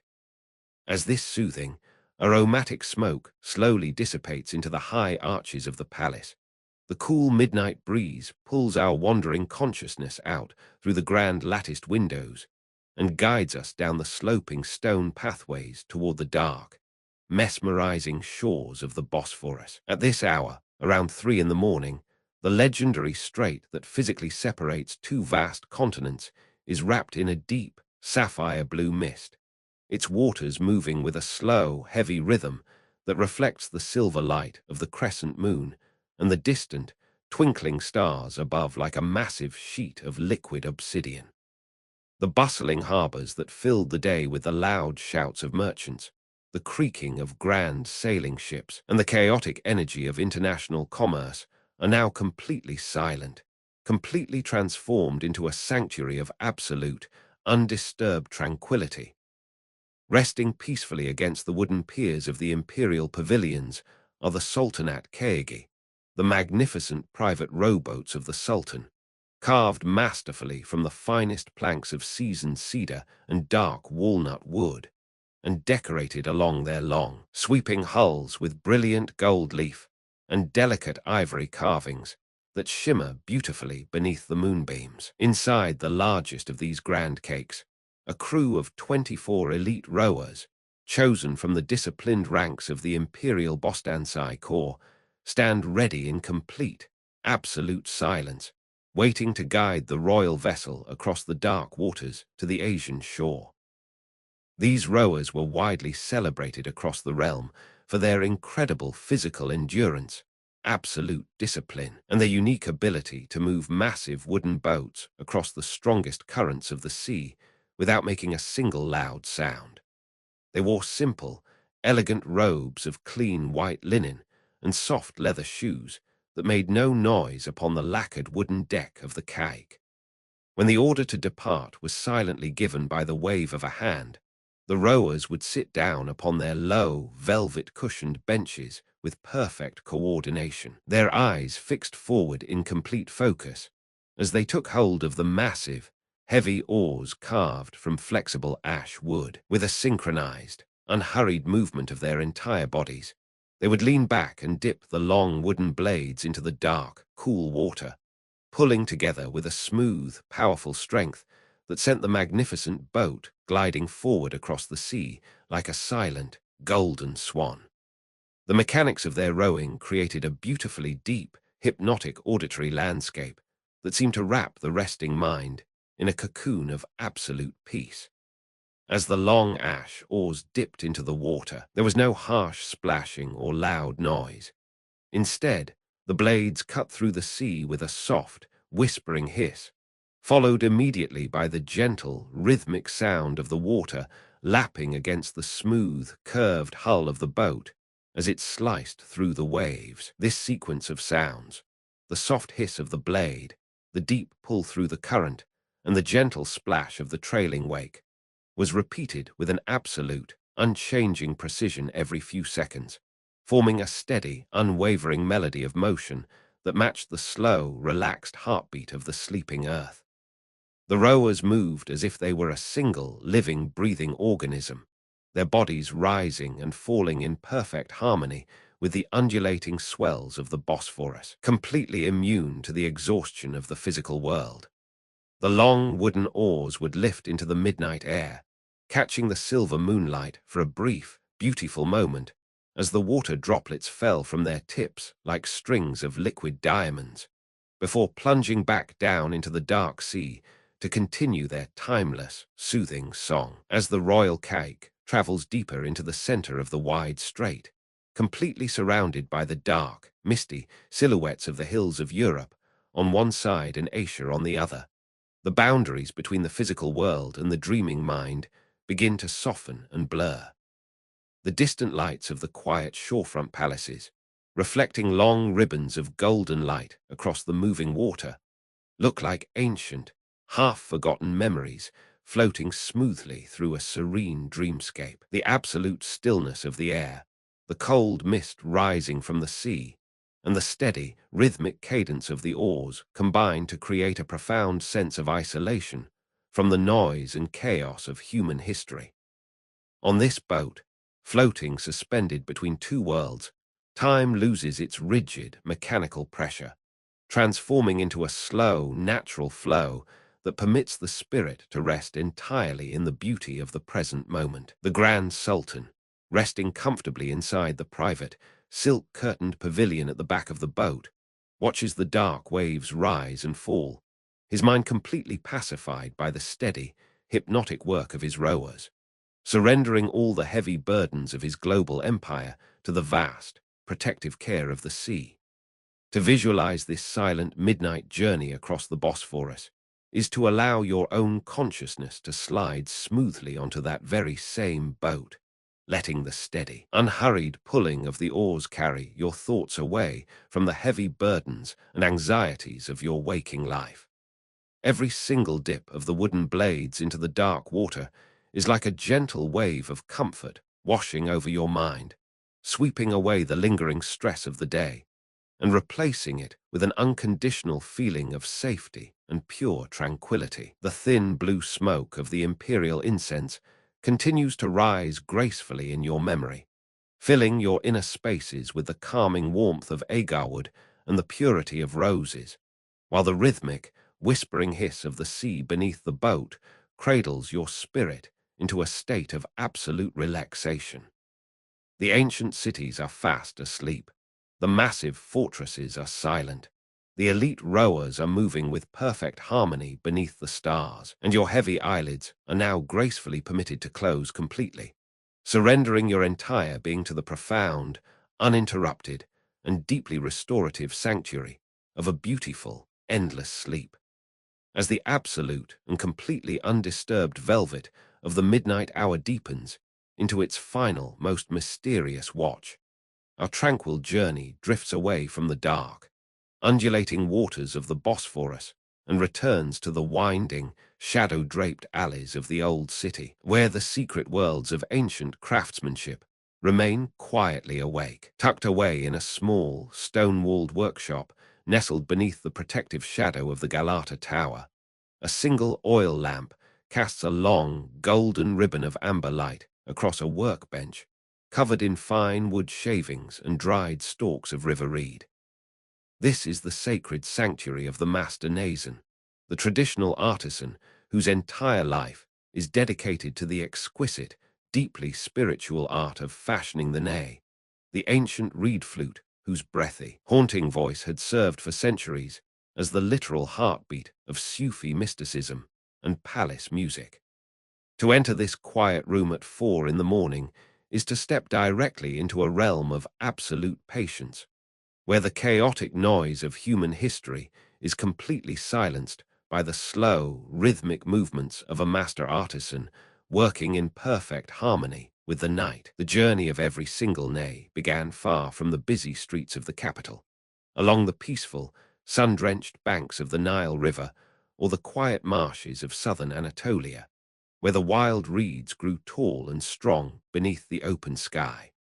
The master would travel to these faraway waters himself, selecting only those rare stalks that had survived the fierce winter winds and the scorching summer heat, looking for a perfect spacing of exactly 9 natural nodes along the length of the wood. Once cut, these raw stalks were never rushed into the workshop.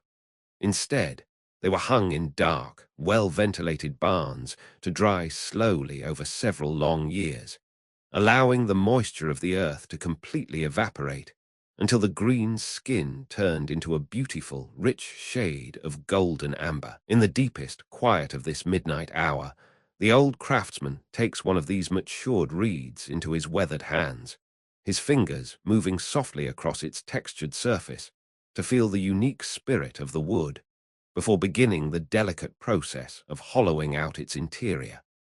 Holding a long, heated iron rod with absolute precision, the master slowly inserts it into the base of the reed, clearing away the thin natural membranes that separate the internal chambers so that the human breath can later pass through the instrument completely unimpeded. The quiet, muffled sound of the hot iron sliding through the dry wood, a steady, whispering hiss, accompanied by a rich, toasted aroma that fills the small room, creates a deeply meditative, hypnotic atmosphere that seems to slow down the very passage of time. The master views this physical process not as an act of destruction, but as a profound metaphor for the human soul, which must empty itself of all its heavy worldly worries, loud vanities, and daily anxieties before it can truly become a clean vessel capable of carrying the beautiful, divine melodies of peace. With a small, incredibly sharp knife, the craftsman then begins to cut the 6-finger holes on the front of the reed, and the single thumb hole on the back, checking his measurements against an ancient geometric chart that aligns the physical spaces of the wood with the cosmic intervals of the stars. The final, most exquisite touch of the process is the placement of the bashbear, the magnificent mouthpiece mounted firmly onto the tip of the flute, masterfully carved from the dark, polished horn of a water buffalo or a solid piece of ivory. When the instrument is finally complete, the master lifts it to his lips in the silent room, closing his eyes as he sends the very first breath of air through the hollow golden tube. The sound that emerges into the shadows is not a loud or sudden melody, but a soft, breathy, and incredibly soothing whisper that sounds exactly like the autumn wind blowing through an empty forest at twilight. This gentle tone, historically referred to by the mystics as the sound of the primordial sigh, possesses a powerful, deeply hypnotic quality that completely relaxes the nervous system and cradles the resting mind in a state of unconditional tranquility. To imagine this old workshop in the dead of night, with the oil lamp flickering softly against the stone walls and the breathy voice of the new reed flute weaving a tapestry of pure peace through the dark alleys, is to allow your own inner spaces to be completely emptied of tension, letting go of the heavy burdens of the day and sliding gently into the calm, unhurried currents of a deep and restful sleep. Leaving behind the quiet warmth of the instrument maker's studio, the refreshing night mist carries our wandering consciousness across the golden horn, guiding us beneath the massive, moonlit stone arches of the Master Craftsmen, the legendary spice bazaar. By day, this monumental L-shaped palace of commerce was a roaring, chaotic storm of human energy, filled with the loud shouting of international merchants, the heavy footsteps of thousands of travelers, and a dazzling kaleidoscope of shifting colors. Yet now, in the deepest stillness of the pre-dawn hours, the grand iron gates are securely locked, the massive stone vaults are completely empty, and the entire bazaar has transformed into an absolute cathedral of silence and deep sensory rest. The air inside the long, cool corridors is heavily filled with an incredibly rich, complex, and completely intoxicating aroma that has settled deep into the very mortar of the ancient brick walls over the course of hundreds of years. This is the lingering spirit of millions of precious spices, rare herbs, dried blossoms, and medicinal roots resting together in the dark, creating a peaceful sanctuary of scent that completely blankets the physical senses. As you wander along the empty, moonlit flagstones of the central alley, your imagination opens the heavy wooden shutters of the merchant stalls, revealing rows upon rows of deep oak drawers and woven burlap sacks filled with the treasures of the East. In the absolute quiet of the night, the intense dust of ground cinnamon from the forests of Ceylon settles peacefully over crystals of sweet frankincense from the deserts of Oman, while the sharp, warming aroma of crushed cardamom pods blends seamlessly with the cooling, earthy essence of dried mint leaves and wild lavender blossoms. These thousands of different botanical ingredients, which had traveled for months across dangerous oceans and endless desert paths to reach this market, now rest side by side in perfect, undisturbed harmony beneath the high vaulted ceilings, their individual energies completely pacified by the deep stillness of the night. The unique atmosphere carries a profound sense of absolute security, abundance, and ancient comfort, a reminder that the earth provides everything necessary to soothe the human body, heal the spirit, and bring quietude to the restless mind. The silver moonlight, filtering softly through the high, arched windows located near the top of the massive stone roof, cuts through the dark interior of the bazaar in long, geometric pillars of light that illuminate the worn pathways below.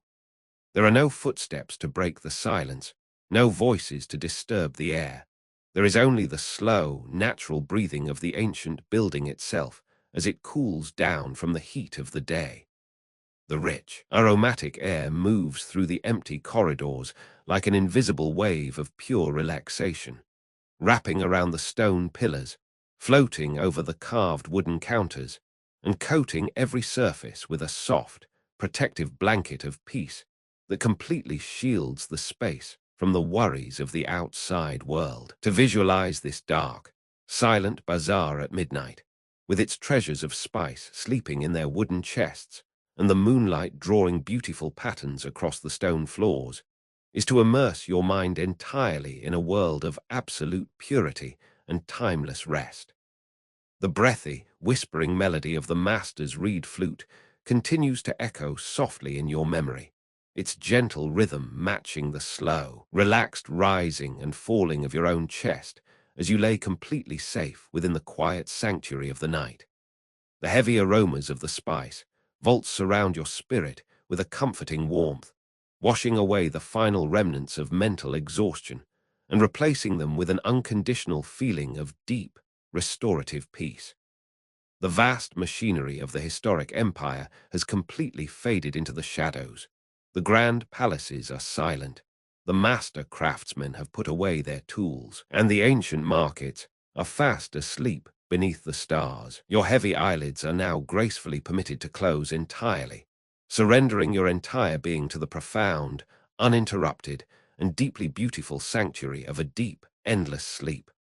And so, we have reached the end of our long and peaceful sleep stories for tonight. I hope your mind is completely unburdened and your spirit is beautifully wrapped in the timeless tranquility of those legendary eras. Wishing you a wonderful, deep sleep, good night, and sweet dreams.